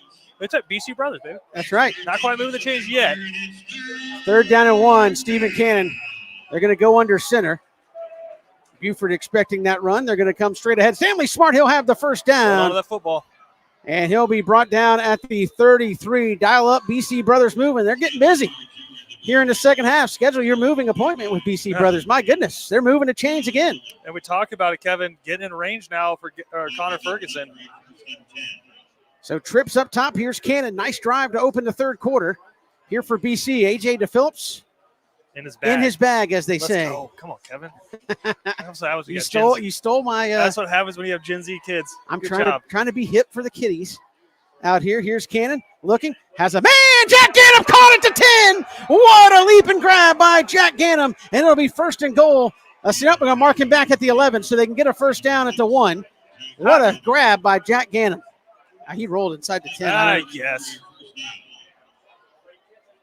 But again, Kevin, I think maybe a little paralysis by analysis there. You had 3 guys running wide open, eventually able to pull the trigger. They're going to try to come near side, and that's going nowhere. Yeah. Everybody knew Bubba Frazier was going to get that one. He'll lose it back to the 14. Going to bring up 2nd and 13. Again, they can get a first down at the 1. But Pope again, with the tackle for you got to Buford. feel really confident right now that you got at least 3 in your back pocket here, and you've worked over 3 minutes off the clock so far in this one. So just a huge drive to start the second half here for the Cadets. So here's Cannon, puts a man in motion. That's Washington. They got the slant, didn't hit it, and now still trying to buy time. Cannon going to wind up. Throw! Was it intercepted in the end zone? Flag down. No, flag down. They're going to say it was intercepted, but I think this is going to be overturned. And that's one, I think, if you're Cannon, if you see the flag, maybe just throw it away. You've come too far down the field to. I think you're giving him a lot of credit right there. I think he just tried to make a play. So this should be half the distance if it's against Buford.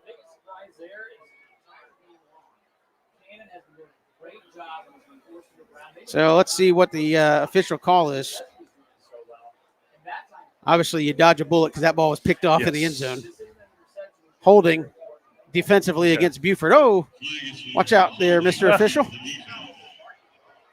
And so that'll be half the distance. It won't be a first down, but you replay the down, so it's 2nd down. And now if you're BC, you got to be thinking, all right, don't get too cute here. No, and again, we've got points, don't give them away. Yeah, and I don't know if Steven saw the flag on that one. I think he was just trying to make a play, and the defender did a great job tracking back and covering. 2nd down. Here's the give, and Buford all over that. Stanley Smart breaks out of there. And still on his feet. He's going to go all the way back. A flag comes way in. Face mask. Twice. One from the mask. Deep official and one from the near side. And if that's a face mask, BC doesn't look like they're too excited about it. Could be offsetting. Oh, there we go. Which would still be a win for BC. Boy, that play got blown up. Yeah, there's nothing East and West right now against this football team. Normally that's the case against BC. You don't go sideline to sideline against the Cadets, but Buford doing a good job running sideline to sideline. And let's see what the call is here. There were 2 flags out. Best case would be that they offset, I guess, if you think one of them's against you. Or I think the best case is a face mask because you're taking that from the spot of the ball. Offset, you get it back again at 2nd down. But face mask, you're actually going to pick up some yardage. We haven't seen a signal yet. And neither team's really giving us a clue. Face mask, personal foul, face mask against Buford. Should that be a first down? Again, I don't think there's any automatic first downs in high school football. It's going to go to 2nd and very short. Yeah. And again, I think if you're AJ DePhillips, nothing tricky here. At very least, what's the old saying in college football? At the very least, you feel like you got 3. Yeah. And you just can't go sideline Keep that to in your back pocket, yeah. You have 3 chances now to either throw it or run it up the middle. And again, you need 2 yards for a first down. They're going to go I formation. And I think everybody knows Bubba Frazier's about to get this ball. He does, straight ahead. Down towards a 2, down, shove back. Where do they give him forward progress? They don't give him any. Maybe the 3.5-yard line, so a couple of inches maybe. It'll be 3rd down. So, you have a clipboard if you're a coach with a checklist. Checklist number 1, give the ball to your best player. You did that on that one, and they stopped it. Now, come back. I think you put the ball in Stephen Cannon's hands and let those receivers try to get open. At some point out of this, though, do you give it to Smart as the fullback and fake the toss? Kind of like a quick give, fake the toss to try to get the defense out of there. Somebody called timeout. I think we got an injury. Oh, they got somebody tensed up. That's Bubba Frazier. He's cramping. The official's doing his best to help him. He's like, hold on. And again, not as muggy as it was at Statesboro last week at Georgia Southern, where that was a sauna. Right. There at Georgia Southern last week. And as far as late August football games go, this is very mild, especially with what you get down on the coast. Yeah, and you wonder if he's cramping or he got stepped on, but either way, he's going to have to come out of the football game for this next play. Looks like he's doing all right. And again, to me, high school football, I know you and I may disagree on this a little bit, but you want to give it to your best player. But now if he can't go, there's 3 or 4 guys all of a sudden that can 100%. Get the football right here. You kind of created maybe some more options for yourself. No pun intended out of that. So BC's going to have to come out of the huddle here after the injury. It wasn't a timeout. So it'll be 3rd down and 2. Cadets can get a first down at the 1. That's Kobe Ward back in the football game. You're going extra jumbo here. Would you bring in Cam Cody as a fullback here? Why not? Brother, I like what you're thinking. So they go shotgun, though. Stanley Smart now. They'll flip the formation. John Lilly and Ganem go across the formation. They'll give it inside. Cutting 3, 2, 1. Did he get in? If anything, first down. That was Iran Mallard. And I think he's going to, if he doesn't have it, he's very close. Yeah, that's a first down. And where did they put it down? If it's inside the 1, it's a first down. And it is. That's a first down. First and goal should be. Yeah, so 4 chances. So 4 cracks from this distance. If you pride yourself on being physical, Christian Gokel, this is where you go get it, right? And Kevin, look at the scoreboard. You've taken 5 minutes off of this clock already here on one drive. And the clock's still rolling. I'd make Kirk Ferentz proud. Tail the eye is Mallard. Smart the up back. There you Stephen Cannon over the top. Touchdown. The big fella just going up, sticking the ball out, and BC punches it in the end zone. And Connor Ferguson going to come on for the extra point. And Christian Gokel, I may not say it much, but I'll say it this time, sir. You are right. 21 is better than 17. It looks a lot better on that scoreboard. And what a bounce back. You come out of the locker room, Christian Gokel, 82 yards on the drive to punch it in, and you burned up over 5 minutes. Point after is up and good. We're coming right back. This is Cadets Football, built by Islands Ace Hardware, right here on WatchBCSports.com. At Benedictine alumni-owned Stacked Firewood Delivery, we're all about the best premium firewood, conveniently delivered in manageable stacks at the right price. We're talking kiln-dried, pest-free firewood. You see, our custom stack is equal to about 10 fires. Choose oak, cherry, hickory, or mixed hardwoods. Stacked Firewood Delivery. Go to stackedwood.com. That's stackedwood.com. We are back here at Buford. It's 21-10. Cadets come out of the locker room, go 82 yards. Stephen Cannon, he's got vertical. A little bit. If I see his parents, I'll say, where'd you get the vertical from? Just going up and over the top. Yeah, he used all of that tall frame to get in there. And just like, again, he's the next in kind of that tall BC quarterback, Christian. You go. I want to know where that manufacturing facility is. 6'3", 6'4". You just give it to him and say, get forward and get us the 1 yard. Now for Connor Ferguson, let's see if he can kick it out of the end zone here. The sun's gone down. You're kicking it the other way. What wind there is at your back.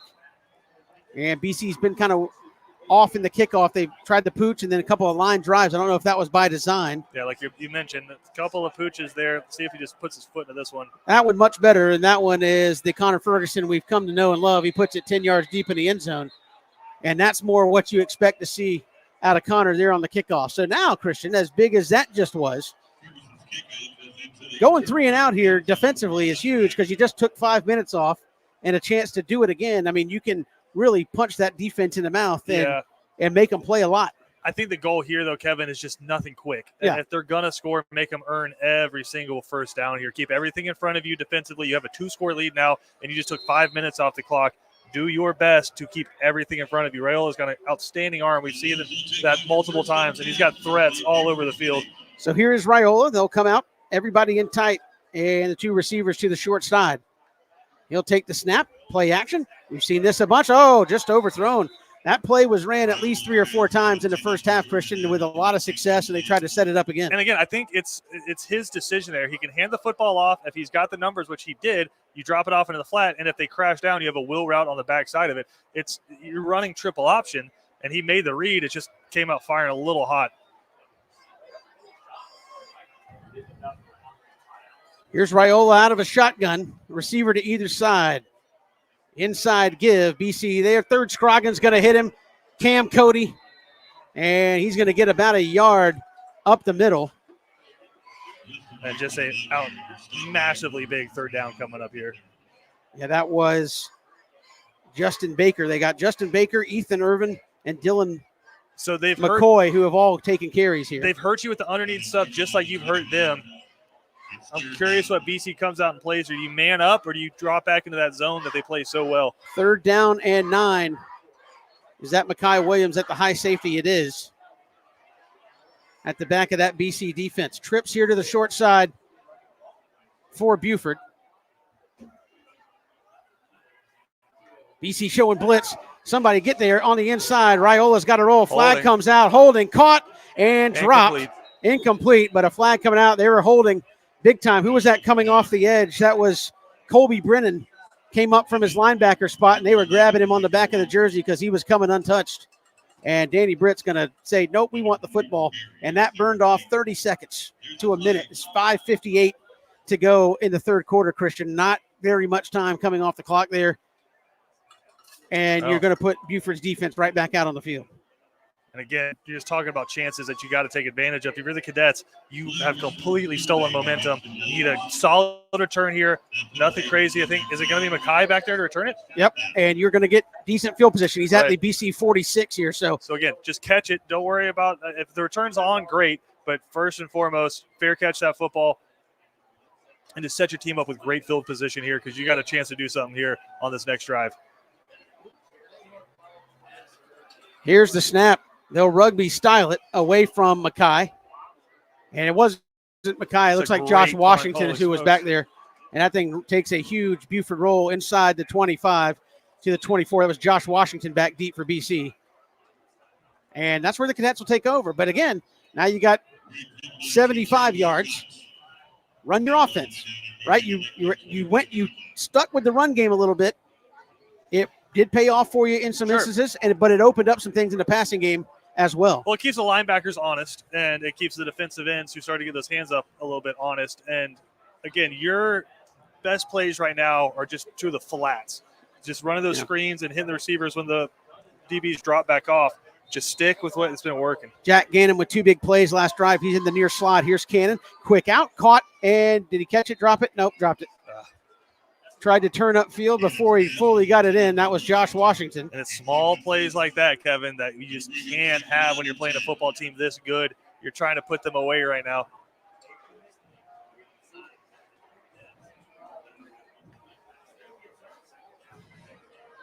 Good to see Bubba Frazier back out there. He's at the back of that bunch to the left of Stephen Cannon. Also got that magic spray. Pickle juice. Here's the inside give. Frazier going to find a hole. Cut it upfield. Gets across the 30. And on 2nd and 10, that wasn't bad. Get you about half of it. It'll be 3rd and manageable. He's cramping again.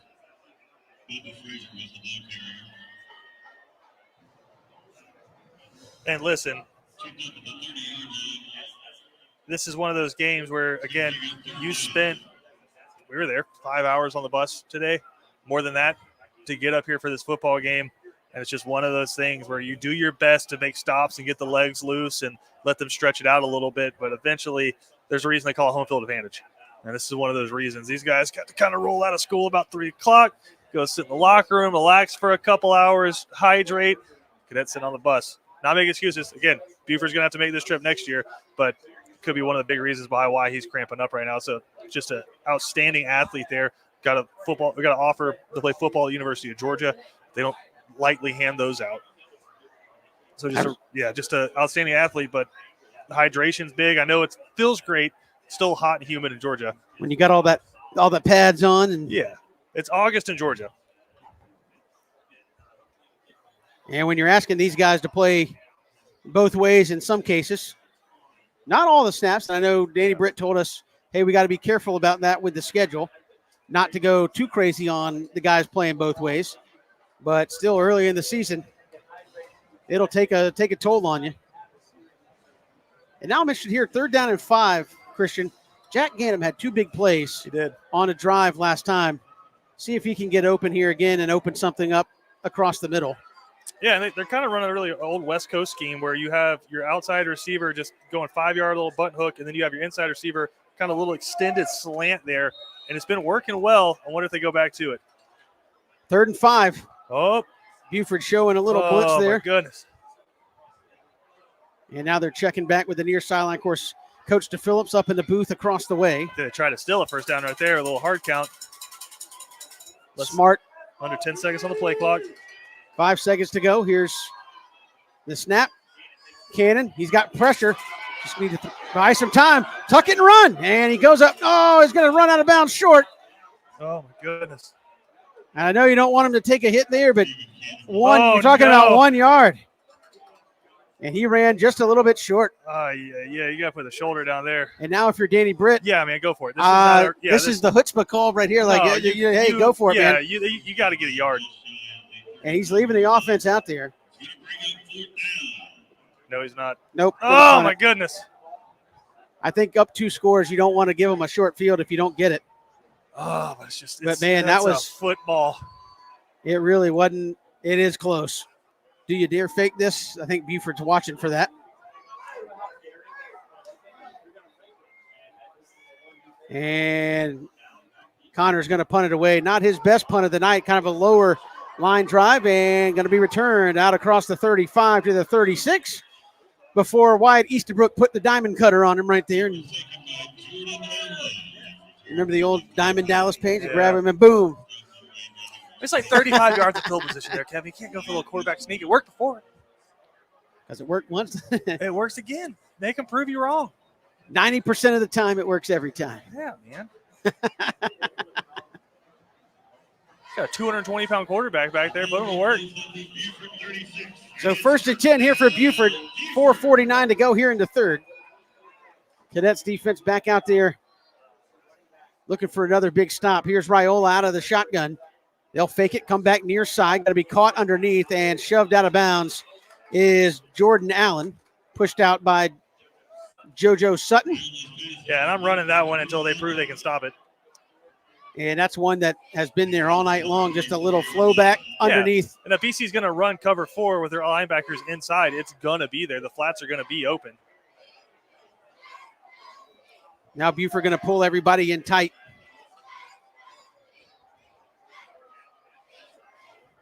And now the snap to Raiola. They're going to counter give, and nicely blocked by Buford. JoJo Sutton with the tackle again, but it's 15 yards deep. And it'll be 1st and 10 from the Cadet 46. And again, man, just you're about where you were when you were half a yard away from picking up that first down. 4:37 to go here in the third.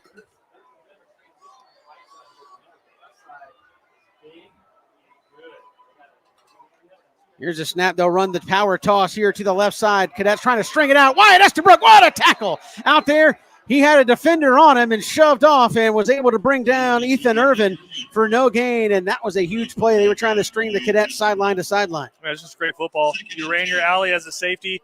You got the leverage on the guy trying to block you, and you just kept working him upfield. Even if you don't make the play, you string him out to the sideline where there are some more guys out there. That's just great fundamental football. 2nd down, they're going to say he lost a yard. 2nd down and 11. Clock rolling inside 4 minutes here in the third. Raiola, he'll play action, come back across the middle of the field. It's going to be caught. JoJo Sutton stumbled a little bit, was there in coverage, and brings down Allen, but a 1st down on the play for Buford. Yeah, one of those Wake Forest-style RPOs. He had the ball in his running back's arms for about 2 seconds before he pulled it out and just gunned one across the middle. BC's done a good job, though, Kevin. Once they've gotten in the red zone, are really stiffening it up. So 3.5 to go here in the third. And Buford now trying to pick up some momentum offensively. Here's Raiola, changing the protection. Now takes the snap. And he will keep it and drug down. Flag comes out, and yeah, they're going to get it. That's going to be a face mask on Isaiah Jones, the sophomore. And he played so well at Georgia Southern last week, but that was just, he was trying everything he could do to hang on to Raiola, and that just happened to be the closest thing he could get. He made a great play, but Raiola just kind of dropped those hips and tried to shake him, and when he did that, his head came down, and he kind of got the top bar of the face mask right there, but you could see it clear as day.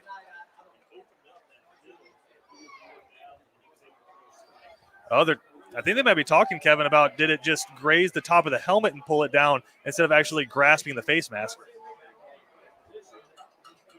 They could wave this one off. There's no flag, Kevin. They're saying he just grazed the top of the face mask. Listen to this Buford crowd. They're big fans of the call. I mean, I think it might be the right call. He definitely didn't get the lower part of the face mask. His hand was on his head, but he might have just grazed the top. And I think they're saying, hey, when you're getting pressured like that and you start to scramble, you're not really a quarterback anymore. So here is Raiola on 2nd and 15. He'll check back here with the near sideline. Cadets are going to put 4 men on the defensive line. Here's the snap inside. Give. No, Raiola's going to pull it over the middle. Dropped. Had a man there. It was Carpenter, and he just flat dropped it. It is slick, too. That's, again, go back and watch some of the more recent Wake Forest offenses, and that's their whole offense. The offensive line has been trained to only go about 2-3 yards downfield, and you can hold it. You're probably not going to bust the big long runs, but it allows that quarterback an extra 1 or 2 seconds to let the receiver kind of break open there. It's not the quick slant. It's not the bubble. That's a deep post right there that he's pulling it on an RPO. That's slick, and BC's fortunate he wasn't able to hold on to it. Big play here for the Cadets defensively. 3rd and 14 for Buford from the Cadet 28. Raiola looking, going to wind up, throw it up the near sideline, has a man, and it is just a little bit too long into the end zone. That was Torrey Costin, had his man beat up the near sideline there, and just about a foot too long, and now Costin's cramping up. So I think we're going to just see more of that. Rather cool up here in the press box, though, Christian, not as just oppressively humid, but as you said, it's still August, and it's still down on the field. And your field goal kicker missed one at the end of the first half from about this distance. Do you just go for it here, put one up in the end zone? I think it comes down to how do you feel about your quarterback, Raiola? He's made some good reads tonight. I think so too. And if I'm Danny Britt, I'm just playing straight up defense here. If they go for a field goal, great. I'm not taking a chance on a fake. I just don't want to get caught with the wrong personnel out there. But if you're Buford, you're not quite at the point of the game where you feel like you got to force something here. It is just 21-17, or 21-10, rather. I was going to say, but it's getting to that point. This would be a huge stop if BC can get off the field here. Just under 15 minutes to go in this football game. Because this is the stuff that, hurts you big time. You talk about teams that run the football and move down. This has been a 2.5, 3 minute drive to this point for Buford to come up with maybe nothing. Would be tough, and a huge stop for BC. This is going to be a 45-yarder. Not quite totally in the middle, but it's close. And this will be Gregor to kick it. BC playing it safe as we thought they might. Here's the snap. It's a good one. Kick is good. A lot of leg. Does he get it between the pipes? He does. 45-yard field goal for Buford. It's 21-13. Cadets getting the football. We're coming right back. This is BC Football, built by Islands Ace Hardware, here on WatchBCSports.com. Ace Hardware is celebrating 100 years of helpful, and Islands Ace Hardware is Savannah's own. 318 Johnny Mercer Boulevard in Wilmington Island. They're our hometown, locally owned Ace Hardware. From A to Z, they've got it all to help you get things done. Islands Ace Hardware is a proud BC sponsor. Ace is the place with the helpful hardware, folks. Welcome back here to Buford. Cadets going to get the ball back. Not a bad defensive series, only giving up the 3, and offensively, you still got a lot of momentum. Yeah, and I think, Kevin, you got to come out, and you need something similar to what you did to start the second half. Big, long drive, make some plays, pick up some first downs. Defense was just on the field for a long time, did a great job of bending their back and making sure they didn't give up a touchdown. Pay the favor back and let them rest and talk about what they need to talk about on the sideline. 2 men back deep for BC. And here is the kick. It's going to come down just shy of the goal line. Bobbled and picked up at the 5. Out across the 10. This is Smart at the 20. Drug down. A flag comes flying in. Boy, check out the arm on the back official. He threw that flag 30 yards in the air. And if this is a face mask call, this place is going to come unglued. I don't know if it was a block against BC or what. Haven't seen a reaction from anybody.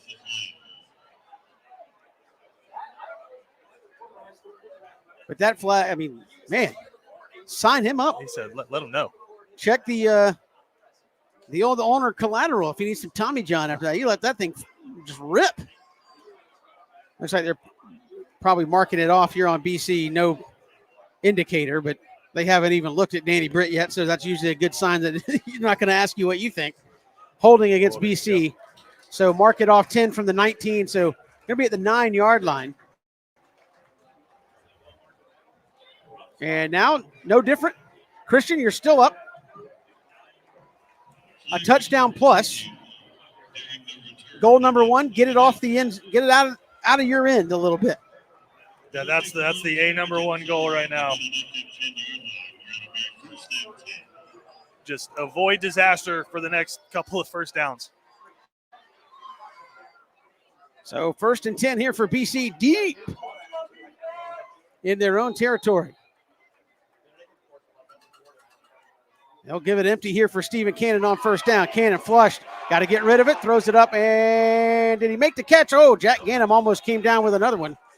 A little too tall for him. And I thought Cannon initially was just trying to throw it away. I like the confidence, though, that they're showing in their young quarterback. Both times they've been backed up inside the 10. They've gone empty set and let him have a read. But this is danger zone right now for BC. Offensive line doing a decent job of giving him time. I thought he might have given up on a good pocket there a little bit early. Cadets changing some personnel here on 2nd 10. Wouldn't be surprised to see a run to try to create a little room. They'll give it to Stanley Smart coming near side, and there's no room to be had. Not working. Clock will roll.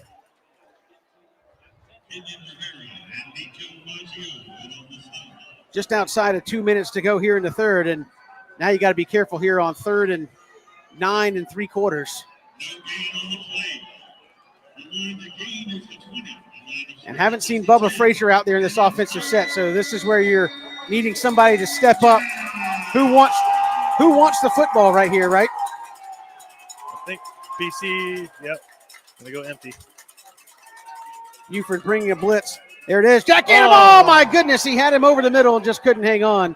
And that was a bullet from Stephen Cannon. That's one of those ones. Just take a hair off of it. But it was the right read. Great play call. He got one-on-one coverage with a really good receiver.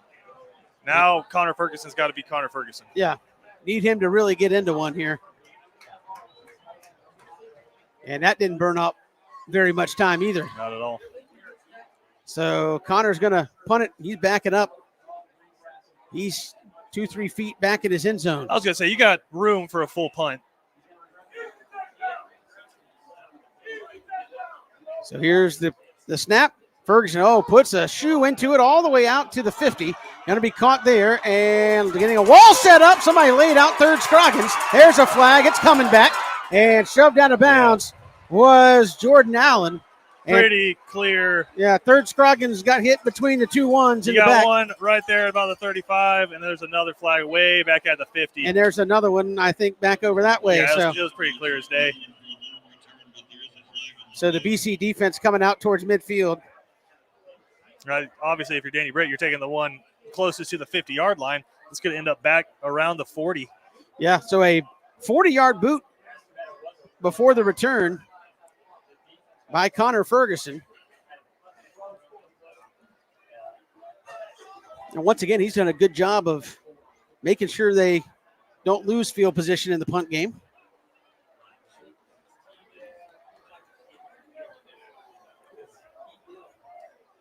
This has got to be a block in the personal foul. Yeah, block in the back. So it could be back near the 35. Yeah, that blindside block should be 15, so it's going to be all the way back at the 37. I mean, you take somebody off the ground. Yeah, it was going to be close to whether you got that front shoulder pad on the front side of 3rd or not. I don't think you're going to get the benefit of the doubt on that, though, when he's chasing the ball carrier. Here's Raiola, though, on 1st down from the Buford 37. Quick play action. BC had a rush and then had to bail out of there. Raiola winds up, throws it deep, has a man. Oh, pass interference. Why did you do that, Easterbrook? I know he thought maybe he got beat. He's checking with his help, saying, you're supposed to be there. Well, no, he was the help. And his role is nothing deeper than you.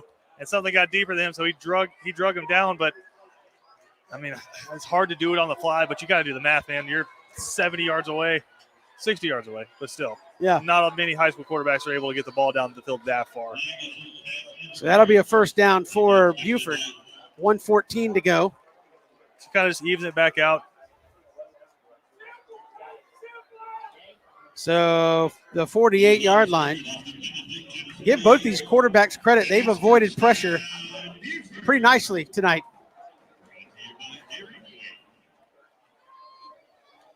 And Raiola had a man in his face, avoided it, and was very close to being across the line of scrimmage when he let it go. Yeah, but did a good job. Good awareness. Put one up down there. I mean, just a tough decision there in the secondary for the Cadets. First down and 10 in BC territory now for the Wolves. Raiola on first down, just a straight ahead give and some room to the second level for the Cadets are able to bring him down. Tackle made by Isaiah Jones and Larson Little. So second down and 3. Now if you're BC, you got to make sure Buford doesn't lean on you too much here. Oh, yeah, and you're seeing the effects. I mean, your offense comes out, goes 3 and out. That's what can happen. So second down and 3, 41 seconds to go in the third. Another inside give here to the inside. And that's going to be a first down and more. Larson Little with a touchdown saving tackle at the 20. And that was Ethan Irvin, the senior running back on that play. And that was just a power counter right there. Yeah, a little pin and pull. And they just completely collapsed down that side of the BC defensive line. And again, I think BC's kind of looking at that clock saying, roll clock, we need a breather. You say you can't do it too much here. 20 seconds to go in the quarter. Play clock and game clock are one and the same here. Here's a high snap, but he's going to bring it down, and they go straight ahead. BC can't hang on. And now you're seeing that's Irvin again. Tackling not as crisp as we go to the fourth quarter. It'll be second down and short. Buford trying to punch it in. Cadets up 8. We're coming right back. This is the fourth quarter around the corner. This is Cadets football. Built by Islands Ace Hardware on WatchBCSports.com. You know, Christian, after a day of the hottest sports in town, sometimes you just gotta unwind. Yeah, Kevin, and the perfect place to do it, Cool Vibes Pizza and Wings. That's because Cool Vibes offers delicious pizza, wings, sandwiches, and salads, all with a Jamaican Caribbean island twist. And the atmosphere is 100% kicked back. No worries, man. Plus, they're the home of the Oxtail Pizza. Cool Vibes Pizza, 4501 Montgomery Street, Savannah. That's coolvibespizza.com. Cool with a K. Come on and unwind at Cool Vibes.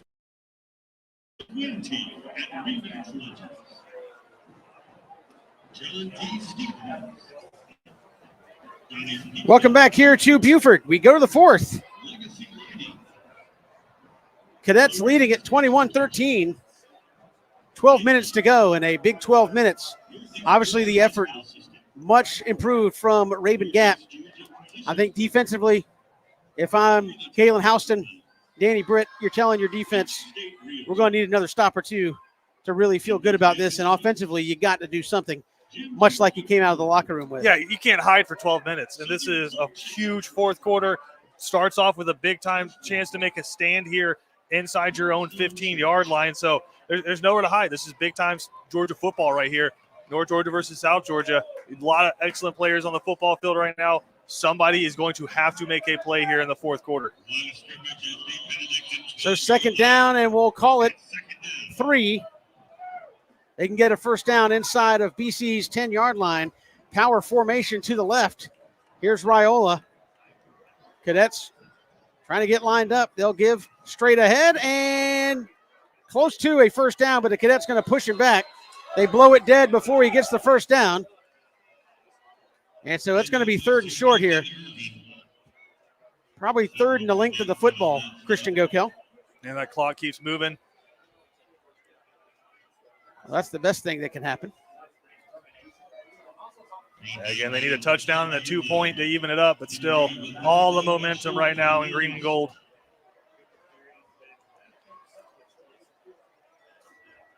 So third, we'll call it 1, but it's probably a little less than that. And wouldn't be surprised to see it come straight downhill. Raiola with the snap. He'll give it straight ahead, and that's going to be very close. Second effort, maybe got it. Cadets are going to shove him back. I don't think they gave it to him. Oh, that's going to be close. Fourth down. It's going to be fourth and very, very short. And they're holding up fourth down. So we remember the stand from a couple of years ago. This would be huge if you can stop it again. Massive. And speaking of massive, the jumbo package, a couple of dudes that play linebacker coming in for Buford, and wouldn't be surprised if this is Raiola straight ahead. Yeah, he's got to go about a football. Just inside the 10, the stick is touching the 9. Fourth down, and if they don't get this huge. Yeah, we might have a little Philadelphia Eagles. And now here. timeout. Yeah, Buford wants to talk it over. 10:22 to go here in the fourth. We'll step aside in this timeout. You're listening to Cadets football and watching here on WatchBCSports.com, built by Islands Ace Hardware. Bowtie Barbecue has always been a work of passion. It takes time, skill, and a blend of perfect temperature, wood, smoke, and meats. We just took it up a notch. Taste the passion. Bowtie Barbecue, 6724 Waters Avenue, Savannah. Ace Hardware is celebrating 100 years of helpful, and Islands Ace Hardware is Savannah's own. 318 Johnny Mercer Boulevard in Wilmington Island. They're our hometown, locally owned Ace Hardware. From A to Z, they've got it all to help you get things done. Islands Ace Hardware is a proud BC sponsor. Ace is the place with the helpful hardware, folks. Well, Christian Gokel, not quite the same thing as 4 straight stops from the goal line for a state championship. Yeah. But this is huge. Fourth and about a length of the football to try to stop this drive by Buford. Kevin, I mean, I think this is just going straight right up the middle. Yeah, Raiola's going to go under center. And here's the snap. He goes ahead. He's going to have it, I think. It wasn't by much, but he's going to have it. Yeah, they're going to stop it. First down. So, Raiola, that's just your quarterback doing your thing. Now listen, it's easy to sit up here and second guess, but I just go back to the ball a few series ago where BC had it fourth and about the same situation. I understand very different spots on the field, but at the same time, you don't feel your quarterback could have done that, kept that drive going? First and goal for Buford here. Cadets trying to keep him out of the end zone. Clock bumps inside 10 minutes here. Raiola got 2 receivers here to the short side. Here's the snap. Inside going to be countered. BC reads it well. And a host of cadet defenders there. Snow him under. Cam Cody there with the tackle. Let's see who gets up. Is that third Scroggins off the bottom of that stack? He's all right. Boy, third has had about 900 pounds of dude on top of him. Yeah. Third has had a heck of a ball game tonight, and that's why they are excited about him down in Coral Gables at Miami. I think Miami's going to have to hold on to him because the way he's been playing, a lot of other teams going to be calling. So second and goal here. They put third Scroggins here on the near side. And now Raiola going to take a snap. Fade route back in the end zone. Caught, touchdown. Just a beautifully thrown football by Raiola there, Christian Gokel, and that gets Buford on the board. Yeah, and I wonder now, you got to go for 2 in this situation, sure. Right? Yeah. And it was press man, one-on-one coverage. Mekhi Williams rotated over a little bit too late there. And just a perfectly thrown ball by Raiola. Just you're aiming for that back pylon and put it where only your guy can get it. So Buford going for 2 here. 9:06 to go in the ball game.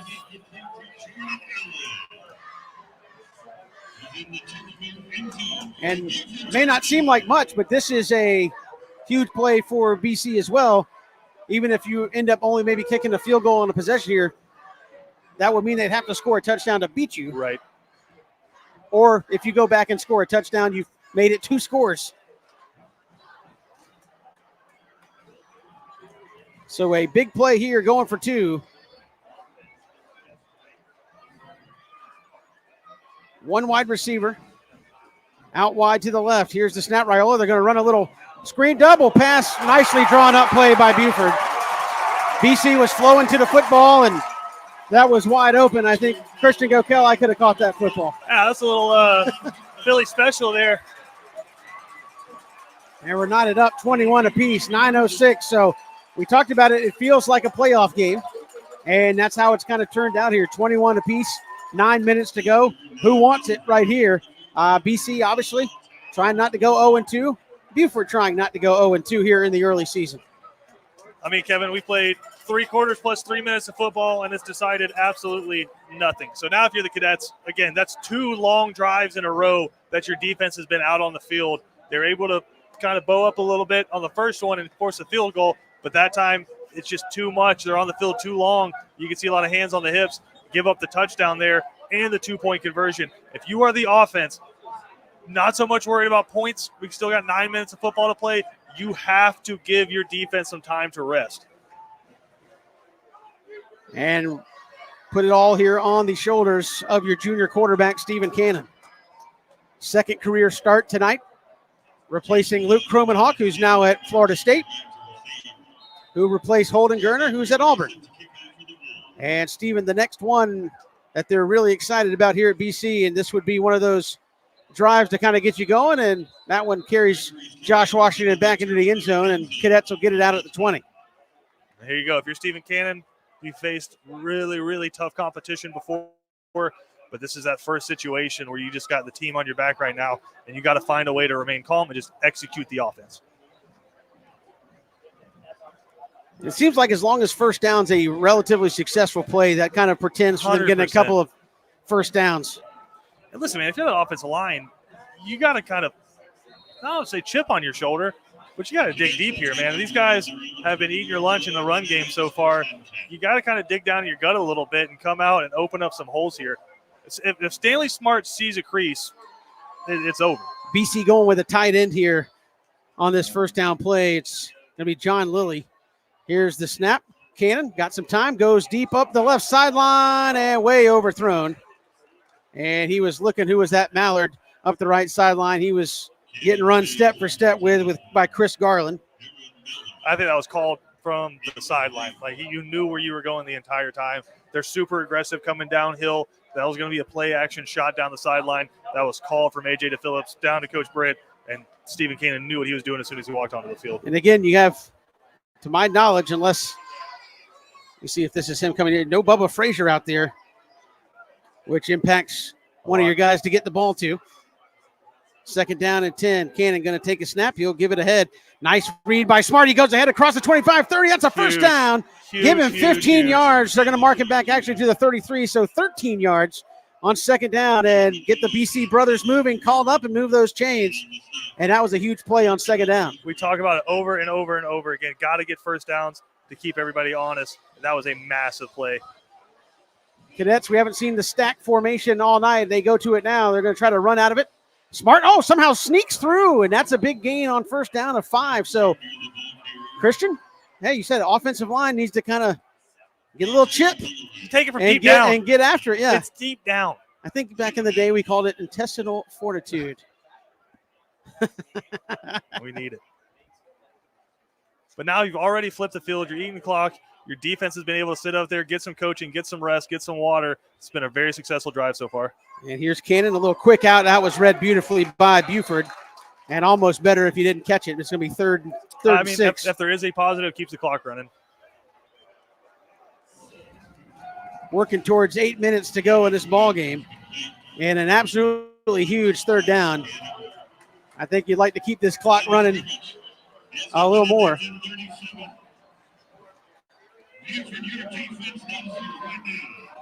BC making sure they got the right personnel on the field here. And who wants to make a play? Again, your kind of star wide receiver not out there has been cramping up. Here's the snap to Cannon. They're coming after him. He's going to step up, flush down the pocket. He's going to tuck it and run it. He's got the first down and more out of bounds in Buford territory.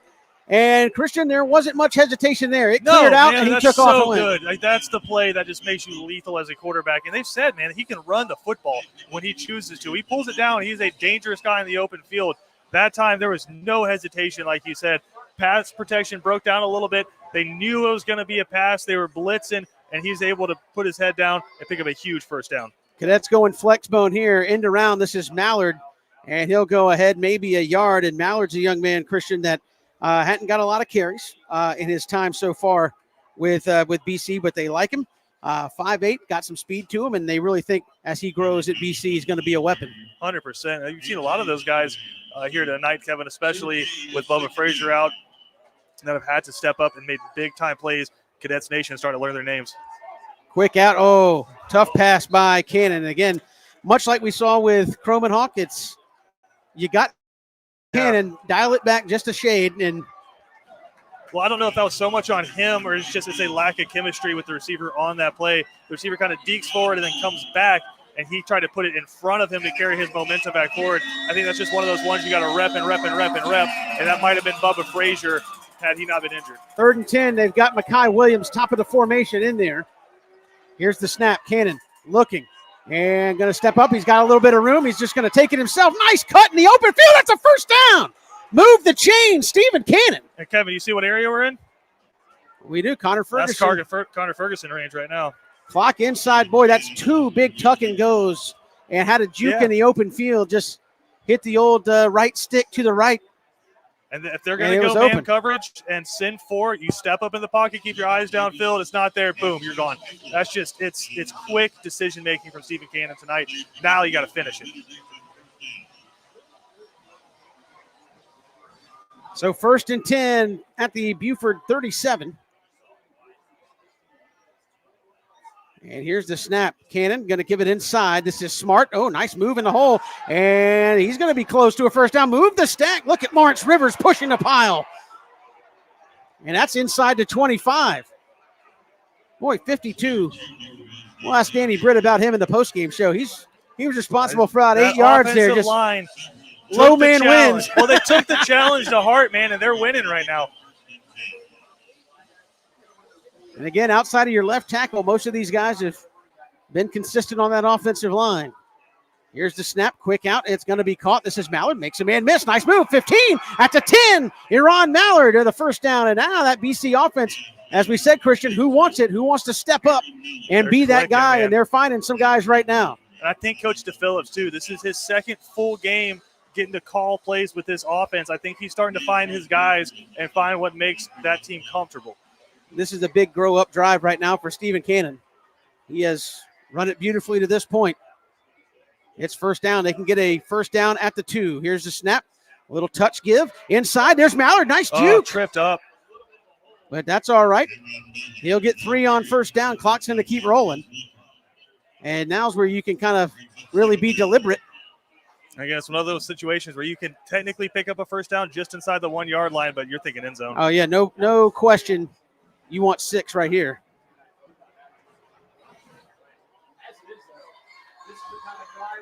And Christian, this is such a testament to the bounce back for BC this week. Buford, a quality team, and right now got them on the ropes, got to finish. Inside give to Smart, that goes nowhere. And I think everybody in the stadium knew, boy, the officials really letting that one play out for a while. I think everybody in the stadium knew they weren't throwing it on that play. Right, but listen, if they're going to let you keep pushing the pile to pick up first downs, they're probably going to let them have a little bit extra right there. So this will be 3rd down. Call it 9. Again, they can get a first down. Now, here's the problem. Your guys got to go 10 yards in the end zone before their defensive ends go 3 yards to get after your quarterback. That offensive line's got to step up. And Danny Britt wants a timeout. There's a flag coming in. Timeout. I think they're going to wave that off. Danny Britt got the timeout. We'll take it with him. 4:31 to go. Here from Buford, a big 3rd down upcoming. This is Benedictine Cadets football on Watch BC Sports, built by Islands Ace Hardware. Looking for authentic, traditional Southern cuisine for your next special event, reunion, wedding, or celebration in Savannah? For over 45 years, Barnes Restaurant is the most experienced, trusted caterer in all of Savannah. Groups 50 to 5,000. No event too big or small. Barnes does it all. Online at barnesrestaurant.com.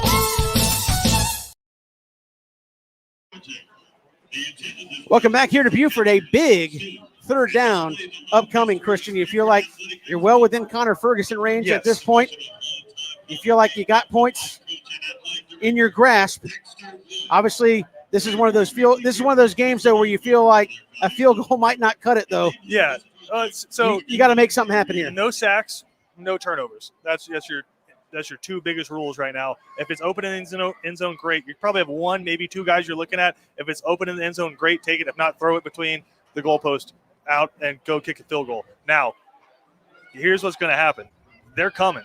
at least 4 guys, and they've been whipping you when it comes to pass protection on these drop back passes. So I'm wondering, do we see maybe a tunnel screen here, something like that, where you can get the ball in the hands of an athlete, let them make a play. I just don't know that you got the time to hit a big 3-4-step drop and try to plant and find some guys. They're going empty. Mekhi Williams is in the inside slot, top of your screen, closest to Stephen Cannon. Here's the snap. Cannon looking. Going to be flushed. Going to roll. They wanted to hold in the backfield. There goes Cannon. He's going to score. Touchdown. Buford fans wanted to hold Stephen Cannon. 3 huge runs on the drive. Christian Gokel, and he puts that one into paint. And it's just dead silent here. I think the offensive lineman, listen, we're the BC team. I get it. But I think the offensive lineman let go, and he just kept running upfield. Stephen Cannon has surprising speed, I think, for a lot of people, and he's able to punch that one into the end zone. And you got just over 4 minutes to go in this one. How big is that for the Cadets? Oh, that's absolutely huge. Connor Ferguson to tack on the point after to give the Cadets a 7-point lead once again. Cadets trying to make a statement here in Buford tonight. Here's the snap. The kick is up, and it is right through there. Connor Ferguson between the pipes. 28-21. 4:23 to go. We're coming back here on Watch BC Sports. This is Cadet Football, built by Islands Ace Hardware. Bowtie Barbecue has always been a work of passion. It takes time, skill, and a blend of perfect temperature, wood, smoke, and meats. We just took it up a notch. Taste the passion. Bowtie Barbecue, 6724 Waters Avenue, Savannah. We are back. What a drive. Christian Gokel, you talk about a young quarterback, second start. I mean, in Stephen Cannon, you're 80 yards away. You got a lot of time left. You got a great team in Buford on the road. You need to come up and play for your team. 3 huge runs by Stephen Cannon on that drive. And you talk to coaches about growing up moments. I think maybe we saw one there for Stephen Cannon. And I think regardless of what happens for the rest of this football game, we've seen the arrival of Stephen Cannon. Last week, it was just you lose 2 offensive linemen. You're playing an excellent football team. You didn't play a great football game. It's going to happen to the best of them. But tonight, when it's mattered the most, he put the team on his back, carried them all the way down the field for a touchdown. That was unbelievable. Connor Ferguson, if I'm Danny Britt, I'd tell him to kick it to Lake Lanier. Oh, my goodness. Just let it go. And Connor's going to do just that. It's way back there. Here you go, defense. And now defense, you got 4:23 to keep him out of the end zone. Again, Stephen Cannon has had his moment. Who's going to have theirs on defense? And you got a good quarterback in Raiola. An excellent quarterback. They have plenty of time to execute their full offense, but a good news for the Cadets, number 2 is back out on the field. And this is suck it up and go time, if there ever was one. So Mekhi Williams back out there at free safety.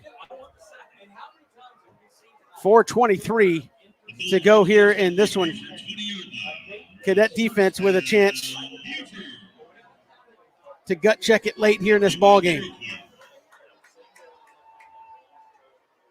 Everybody bounded here to the short side for Buford. And Christian, you talk about that a lot, out leveraging guys at the point of attack, and that's really the base of Buford's offense right here. Look, everybody pushed here to the short side. They're going to throw underneath and bat it down. What a play.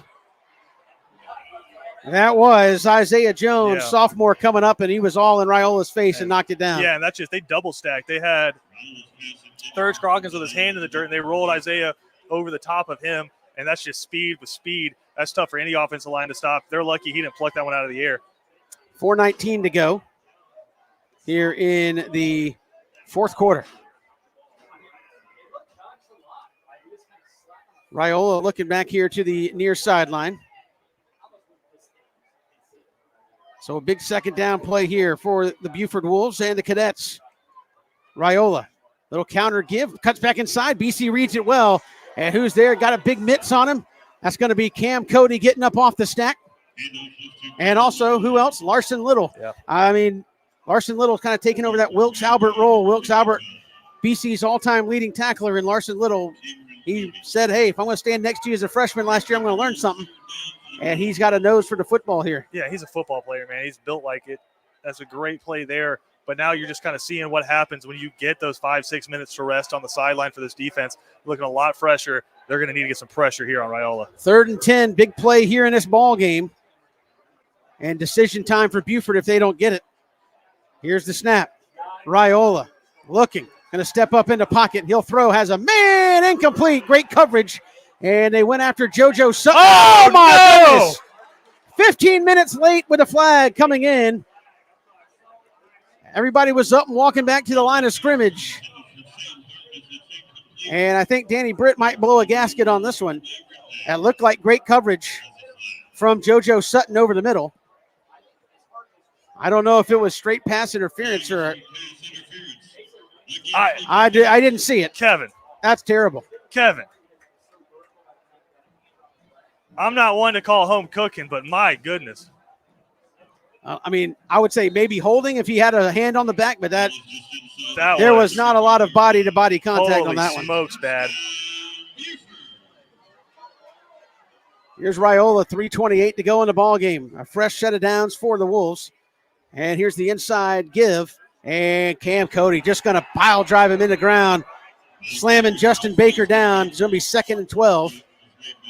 And that's what you like to see from Cam, moving inside to that nose tackle spot this That's year. what you like to see from the whole, and we got a cadet down. That's what we like to see from the whole defense. That's just a gut punch right there where the refs throw that flag about 20 seconds after the play's over, but you come back and you answer on that next play. Yeah, I can't see who is down. Trying to see who's standing up. It might be Mekhi Williams again. I don't believe so. I think it's one of the backers. Yeah, oh, no, there's Mekhi is up. I think it's 17. Is it Isaiah Jones? Yeah, Paul Thompson's up there, linebacker. Trying to see who is not in the BC huddle across the way. Going back, if the flag comes out as the play happens, fine. It still wasn't there. But to sit on it for that long and then throw it as you're resetting for the next play, that's unbelievable. Yeah, that was tough.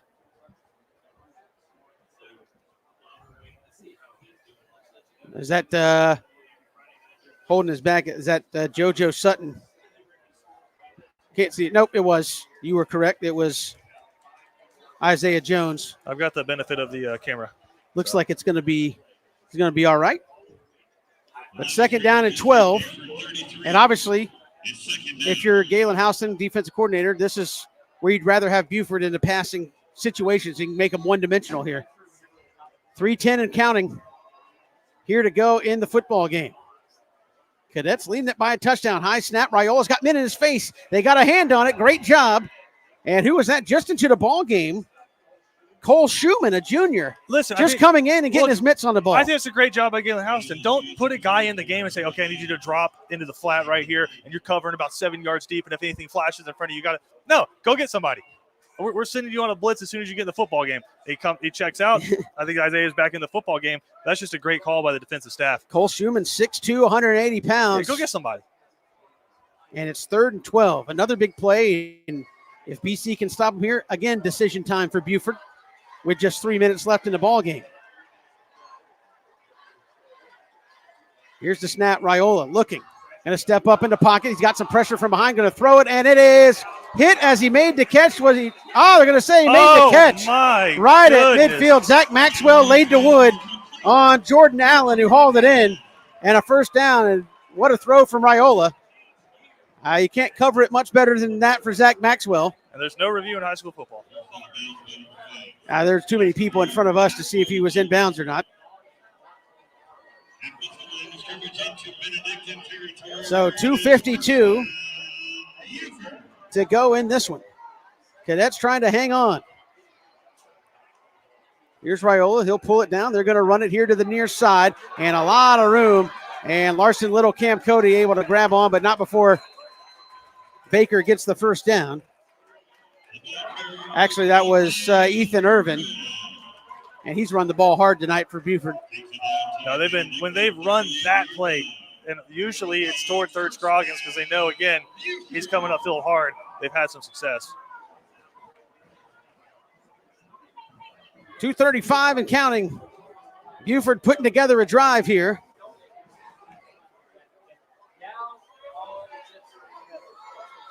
We've talked about it over and over again tonight, Kevin. When BC's defense has gotten into this area, they're tough. Buford's had some success recently, but it gets a lot tighter when you get in the red zone. Yeah, here's a snap to Raiola. He's going to double reverse. They're going to try to throw it back to Raiola. Here's the throw. It's going to be caught, and a missed tackle by Zach Maxwell, and going to be brought down by Isaiah Jones inside the 15, and a little trickeration there by Buford. Yeah, Buford is deep in the bag tonight.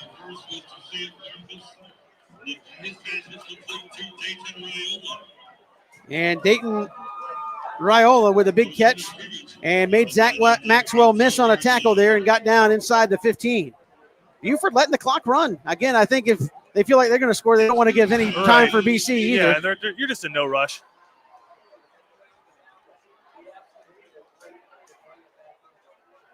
So Raiola out of a shotgun, 1:42 and counting.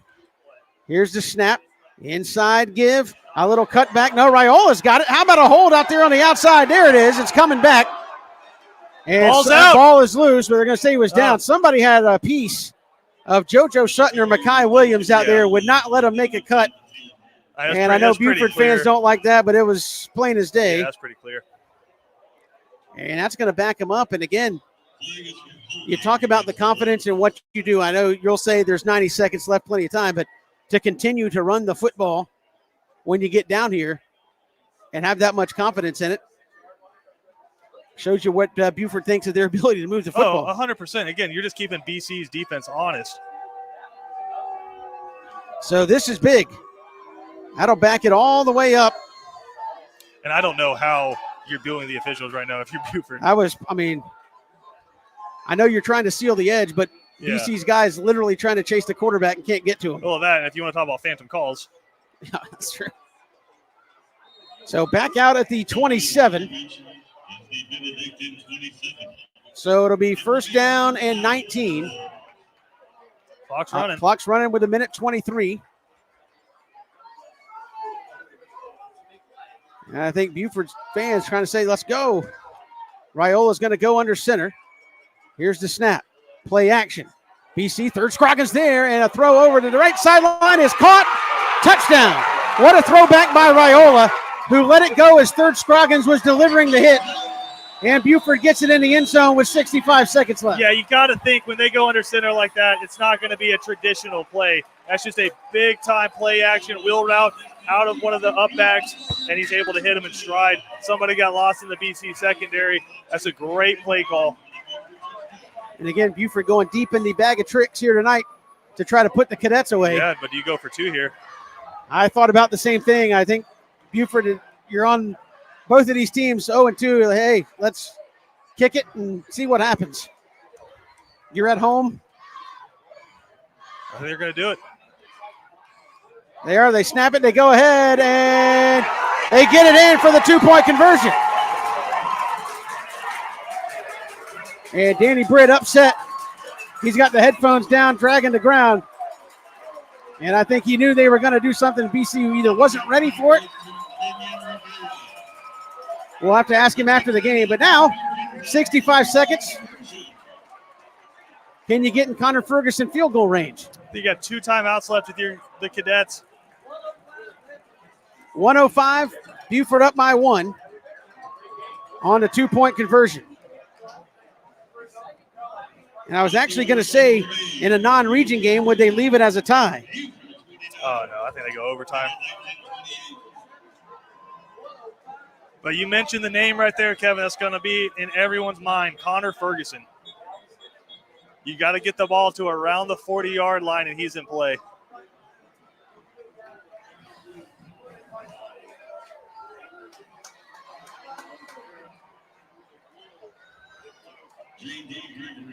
And that was just a power snap of the football on the 2-point conversion. And if I'm Buford, I don't know if there's any way I kick this anywhere but the end zone. I know you'd like to pin them deep, but all you got to do is keep them out of field goal range. And here's the kick, and it is going to be way deep in the end zone. It'll come out to the 20. So 65 seconds. Normally you would say 80 yards. I don't think you got to go quite that far. 50 might do it. 60 would be better. Yeah. And again, you got plenty of time to work with. A lot of weapons out there for the Cadets, and a quarterback that's coming off the best drive of his career. I think you work the sidelines if they're willing to give it to you. And this will be interesting to see how Buford plays this defensively as well, Christian Gokel. I don't know how much you change. You say play straight up? Yeah, you don't want to give up something because you start doing something you're not used to. Here's the snap to Cannon. Throws out towards the sideline, going to be caught. Makai Williams out of bounds. That? 1 minute. That only took 5 seconds. Just emptying the cupboards right here. If you're an athlete, you're going to be on offense on this drive. No Bubba Frazier. Again, he was really hampered by the cramps. He's over there on the sideline. He wants to come in. He's standing over there by the coaches. Here's the snap. Cannon looking, rolling. Going to launch one up and throws it away. And it'll be 3rd down and 3. Smart play there by Cannon. Nothing doing. And a lot of pressure in his face. And again, you got plenty of downs. You got 2 downs here to get these 3 yards. And Buford is loud right now.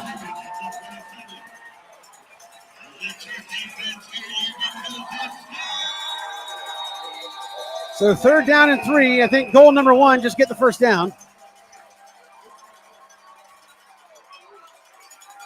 And here's the snap to Cannon. Pressured, steps up and gets sacked. And BC is going to use a timeout.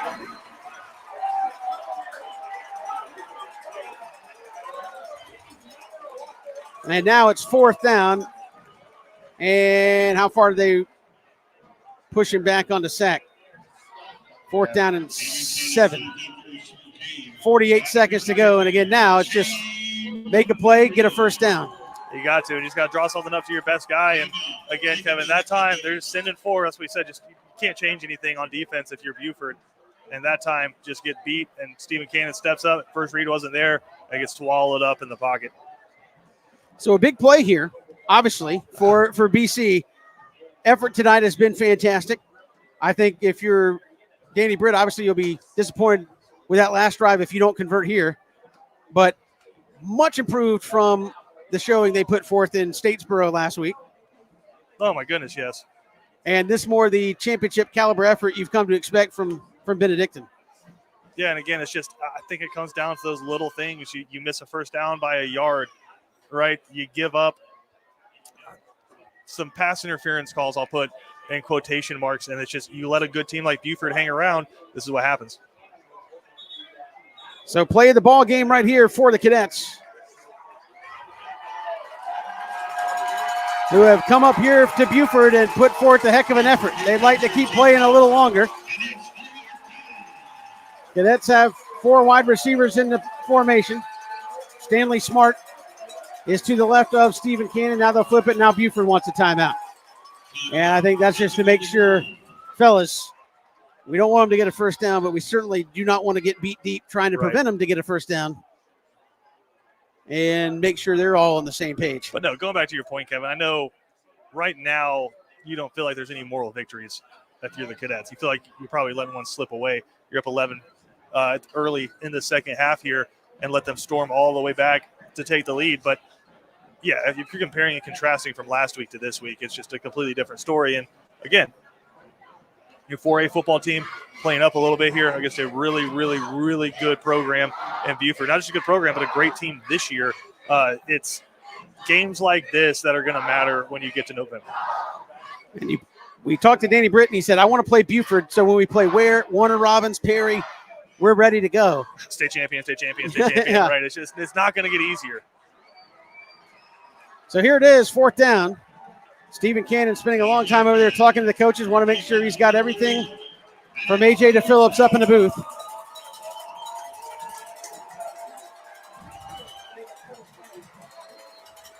Four wides. They go to twins either side. They can put Smart on the other side. Here's the snap. They're coming after him. Cannon's got to get rid of it. Tight coverage. They're going to say incomplete. You know, BC wanted some pass interference there, but just tight coverage. It would have been very close. It was at the sticks. Yeah. Christian Gokel. It was right there. He did what he had to do. He put it up, but that's probably going to be just about it. right at Mekhi Williams, too. You said you wanted to go at your best player. You had out there on offense and went up, tight coverage, just couldn't quite bring it down. And we'll chat with Danny Britt coming up here in just a little bit on the Attorney Jonathan Dunn postgame show. We'll get his thoughts, but obviously a much improved effort. Comes down to a 2-point conversion there at the end, where obviously, judging by his reaction, I don't think they were in the best formation they could have been to try to stop that. No, and you wanted to hold that timeout, but then you got to kind of question. It's like, is that one of those ones where you maybe should have burned one? 42 seconds left to go in I think this we're one. going victory formation. And the Wolves will just touch a knee here.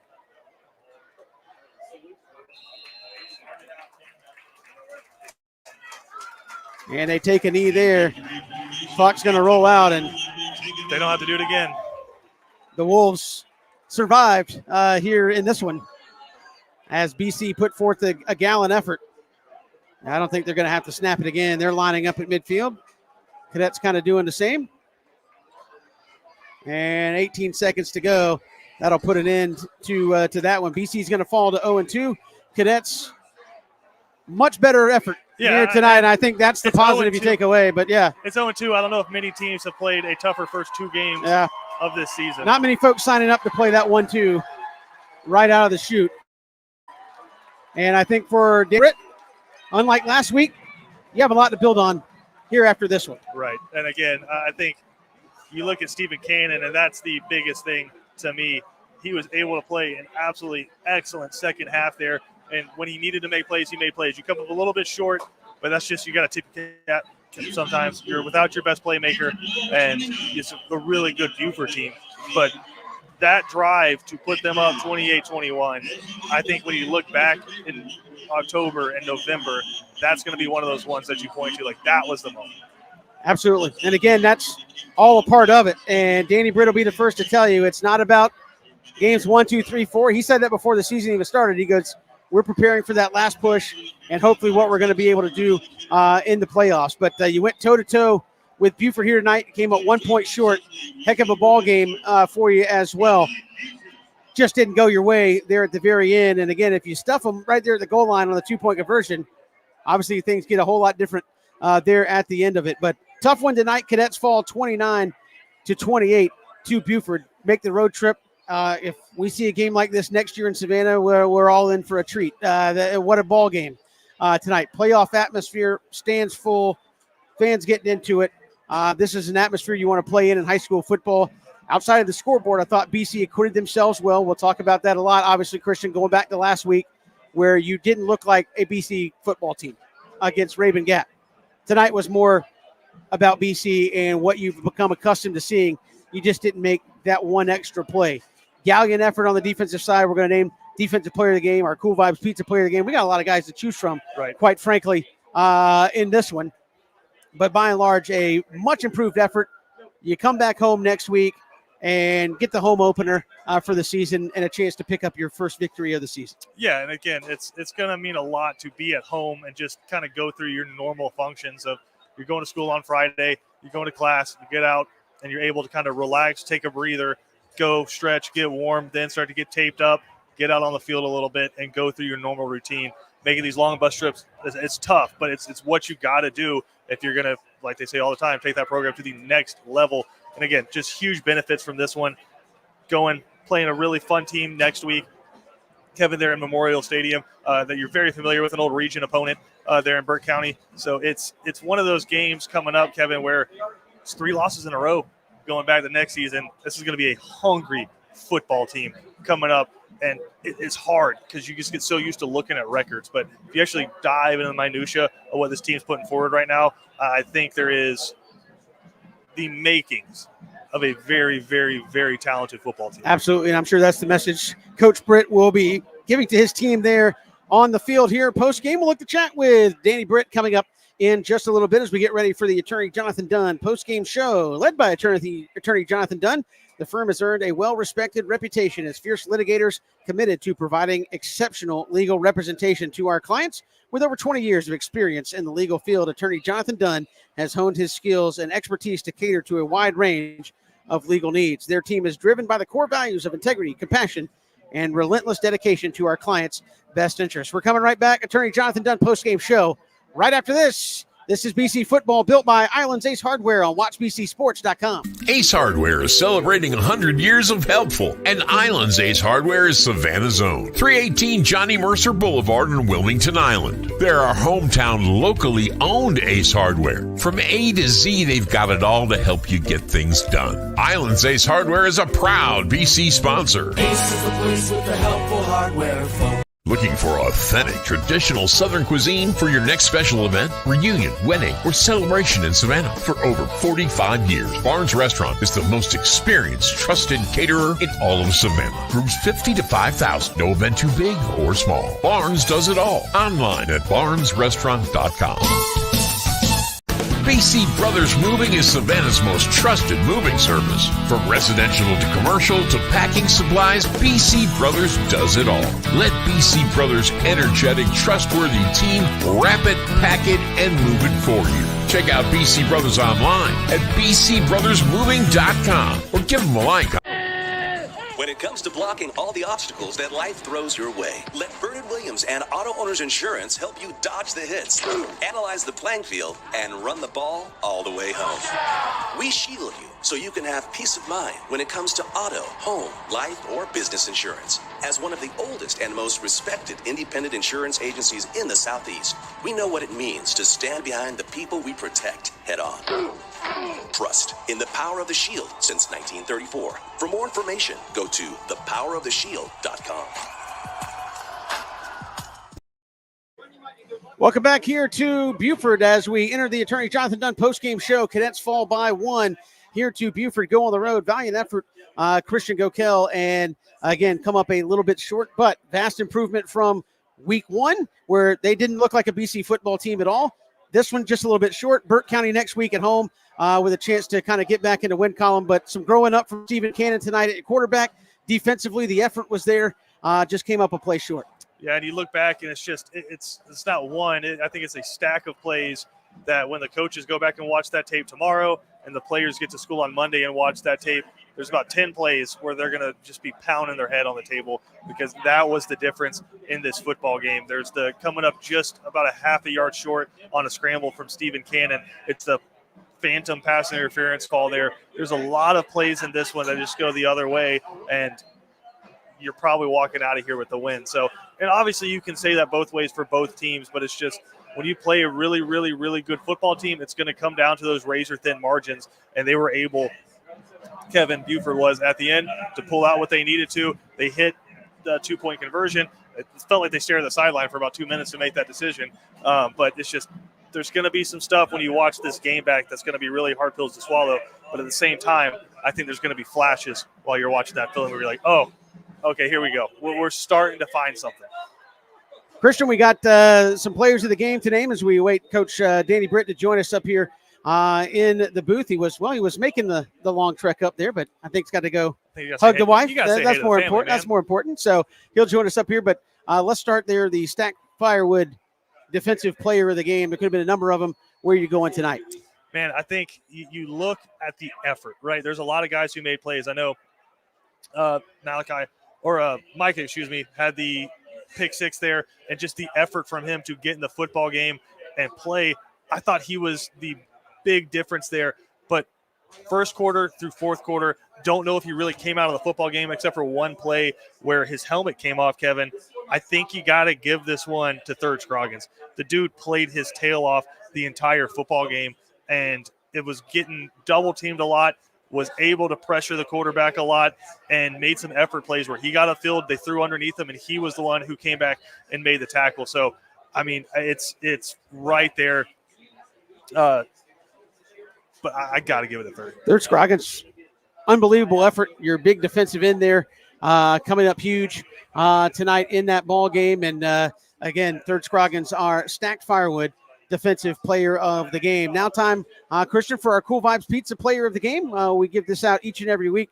Brought to you by Cool Vibes Pizza, home of the Oxtail Pizza. Great place to go and grab some of the best pizza there in Savannah. Who are you going with? The number of candidates tonight, where you're looking at for tonight's Cool Vibes Pizza player of the game? Stephen Cannon. I think he came into this game with a lot of weight on his shoulders, and it's sitting behind Luke Kromenhoek for 2 years. It's being in 8th grade and watching Holden Garner lead BCs to a state championship. There's a lot of weight to being a quarterback for this football team because there's a lot of guys who want to be quarterback for this football team. And you come in, you play against Camden, you're on top of the world, think this team can't be beat, and then you come out and the team just lays an egg against Raven Gap there in Statesboro. So coming into this one, it's not a get-right game against Buford. Right. But he took the hits. He was decisive when he had to be. He delivered some passes. Now I honestly think it's going to come down to, can he start to direct that effort, right? Because he's a guy who is going to come out, show the passion, I guess is the best way to put it. He's going to be fiery, but now can we direct that play after play after play after play? You can't be perfect, but how close can you be to making the right decision every single time? But tonight, that drive to put the Cadets up a touchdown in the fourth quarter, it looked like a seasoned vet out there. He pulled the ball down. He delivered passes. He looked like a Benedictine quarterback. Passing touchdown, rushing touchdown tonight for Stephen Cannon. And as you said, the progression you wanted to see from the next BC quarterback, he kind of took that step tonight offensively and made a play. Looked at the best wide receiver you had out there at the end in Mekhi Williams and had him at the sticks, just couldn't draw it in. Great coverage there by Buford, but again, was within a whisker of extending the drive there with less than a minute. Yeah, and again, I think there's a number of guys that you can look at, Kevin, but I think when you're going back and you're watching this tape, it's going to be the effort from those guys that you talked about. Again, Micah came out, had an ankle injury, but decided, hey, I'm going to push through it and I'm going to play. Third Scroggins was getting eaten up. He's a guy who wants to rush the passer. He was having to eat some blocks and stop the run tonight. You look at the offensive line, who, again, down a couple guys coming into this game, and I thought the second half kind of asserted themselves on that touchdown drive. So I think you're going to go back and not just look at the scoreboard and you're not going to look at the turnovers and the stat sheet. It's just going to be the consistent effort against a really, really good Buford team that you take away from this one. Coach Danny Britt on his way up here to chat with us as part of the Jonathan Dunn Attorney post-game show, and he will join us next as we're brought to you by Attorney Jonathan Dunn. The firm has earned well-respected reputation as fierce litigators, committed to providing exceptional legal representation to our clients. With over 20 years of experience in the legal field, Attorney Jonathan Dunn has honed his skills and expertise to cater to a wide range of legal needs, and their team is driven by the core values of integrity, compassion, and relentless dedication to our clients' best interests. Danny Britt will join us when we return on the Attorney Jonathan Dunn post-game show here on WatchBCSports.com.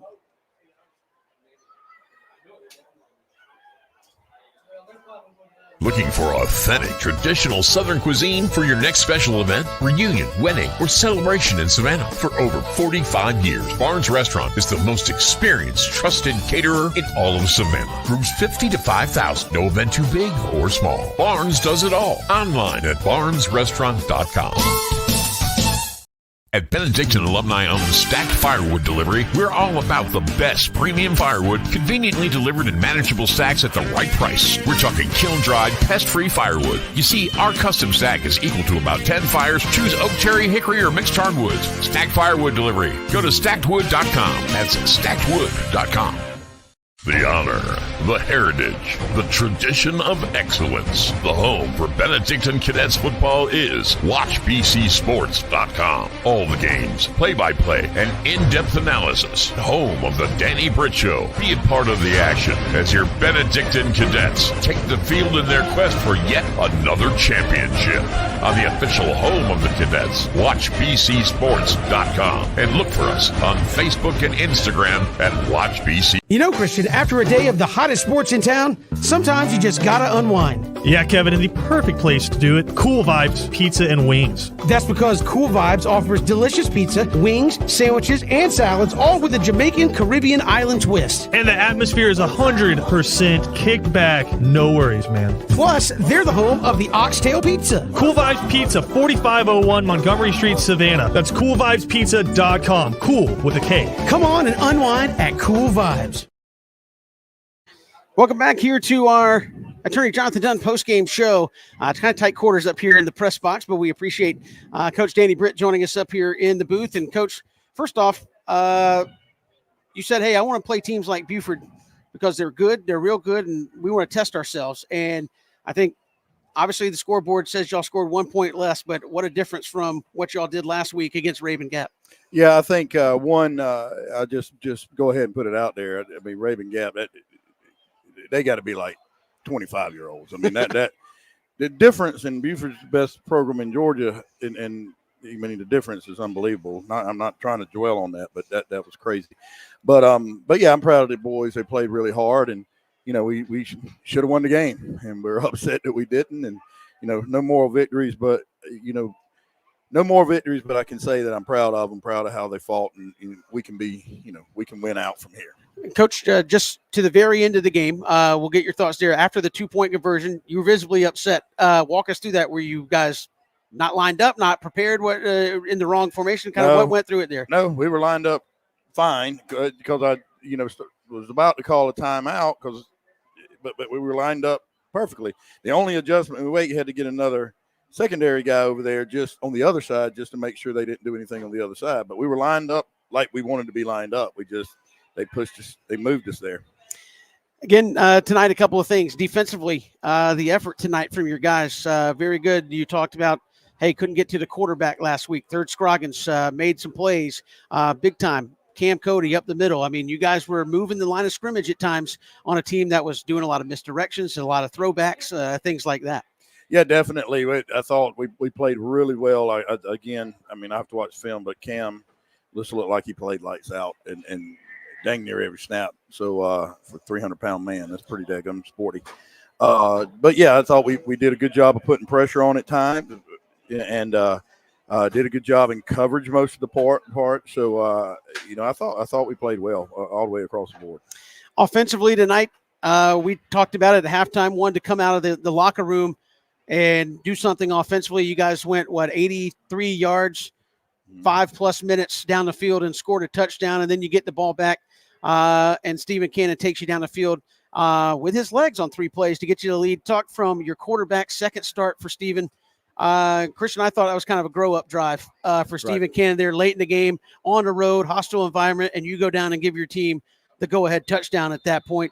Speak to Stephen, and for much as he struggled last week for a variety of reasons, he was that much improved here in week 2. Yeah, unbelievable. And he did, what we all said, was that he was, there were plenty of times he could have taken 5-6 yards and gotten down. He did that very well tonight. I mean, you can see how athletic he is. He's unbelievably fast. And, so he did that and did a really good job of that. I thought he threw the ball well. He made the right adjustments. And he's a dude. I'm telling you, he's a dude. In fact, when he took that drive and he took it down and scored, that's what I told him, that he's, the blanking dude. Again, the bounce back this week, I'm outside of the scoreboard. You have to be proud of your team for accepting the challenge of, hey, that wasn't BC football. We're facing a Georgia behemoth. Let's go get after it. And we'll tell you on the ride up, some of your players in the bus are like, man, look at this place. Yeah. And it can be a little bit intimidating, but you guys answered the challenge and really, it was 180 degrees from last week. Definitely. I'm very proud of them. And I would say maybe they were a little intimidated at first. Probably all kind of were, right? You wide ball that, and they had a great crowd here. But immediately I felt like they took energy from it. And so that's what you want. You want guys who love the moment, and love the size of that moment. And I feel like we grew up there as a team, and we'll do that. And, I told them, I said, losing stops here. That's it. And, Coach, next week, kind of a familiar buddy in Burke County, your first home game for you guys next week. I know off seasons are always crazy, but you've had everything happening here in the last month, getting ready to play the season, plus a big game here. How good will it be just to be back at home in Savannah? Yeah, very much ready to not have to take the buses somewhere and to be at home and get in front of our crowd and enjoy that time. So very much excited for that. A couple of guys, you had guys cramping up tonight offensively. No Bubba Frazier on that last drive due to cramps. I know Mackay was limited at times in the ball game tonight. And a couple of guys, Mallard stepped up big for you trying to get some plays. How comfortable are you getting to see those guys where it's like, okay, we needed you in a pinch, and you came in and not only did you play, made some big plays, made a nice cut in the hole to get a first down. I mean, you had some guys that sophomores really having to step up. Yeah, I think that's great. I think you grow up quick, in this type of environment. and Mallard did a good job with it. Bubba will not be cramping anymore. He'll have enough BioLite to. I'm going to keep him in my office. I may go buy. In fact, I will go buy a fridge on tomorrow, and have that sitting in my office because I'm tired of that. That's not happening anymore.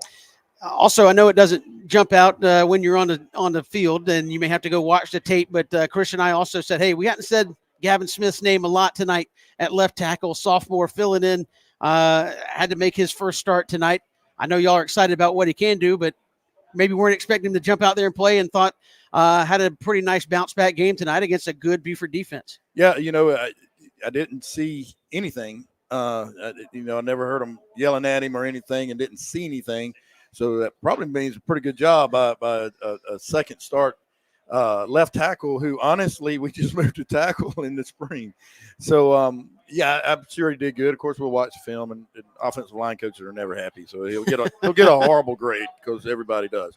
But no, I'm proud of him. I think he's done really good. And we got a lot of sophomores that are playing, and so that's exciting for the future. Coach, tough one tonight. I know it was right there. Just came up one play short tonight, but looking forward to being back at Memorial Stadium next week. And we appreciate you coming up here, and hopefully we'll have a good ride home, and we'll look forward to talking to you soon. Thank you so much. Go Cadets. Coach Danny Britt joining us here up in the press box following the ball game tonight. We'll come back and we'll talk to Christian Gokel right here. He'll step into the screen and talk about that. We're kind of got our wires crossed up here as we're tight quarters I'll get down at Kevin level in the press box tonight, but respond to Coach Britt there. A number of things we touched on, and again, the scoreboard says one thing, where you're progressing as a team for the future, and by the future next week, the week after that, says another thing. I think he's going to feel a lot better when you get home to Savannah, sleep a little bit, go to work tomorrow, and see the film. This one, it's just right now it's a gut punch. Sure. You thought you had a 10-point lead in the second half. You overcame a 10-point deficit in the first half. Right now it's a gut punch, but I think you're going to feel really positive about where this football team is at after this game when you go back and watch it. And I know there's going to be a lot of sad faces on the bus ride home right now, but I think those guys got to walk out of here with their heads held high because I thought it was an outstanding effort. You just let it slip away from you at the end. And honestly, Kevin, we talk about running and passing and being fast and physical and tackling. Learning how to win is a trait that a team has to be able to adapt if they're going to go on long playoff runs. End of a game, you're just kind of waiting for somebody to make a play, and it just didn't happen. And so you have to find those guys who are going to make that play, whether it's third coming off and getting a sack, whether it's somebody in the secondary getting an interception, Larson Little pounding somebody in the hole. It's just somebody had to make a play, and it's just play after play after play after play. It just kind of got bled out, and it just didn't happen. So learning how to win, especially on the road against a really good team, is a learned skill, and it's going to take winning some football games at home probably first, and then you can start to take the show on the road a little bit. But, again, I am over the moon about the performance that the Cadets put up here tonight, especially in a blink of an eye, you're down 10-0, and those guys came back and rallied hard. Absolutely. That's going to do it for us here because Christian and I want to make sure we catch the ride home. That's right. As well as we've been shown, hey, they will leave you if you're not on the bus. So just kidding. But we're looking forward to being back with you next week.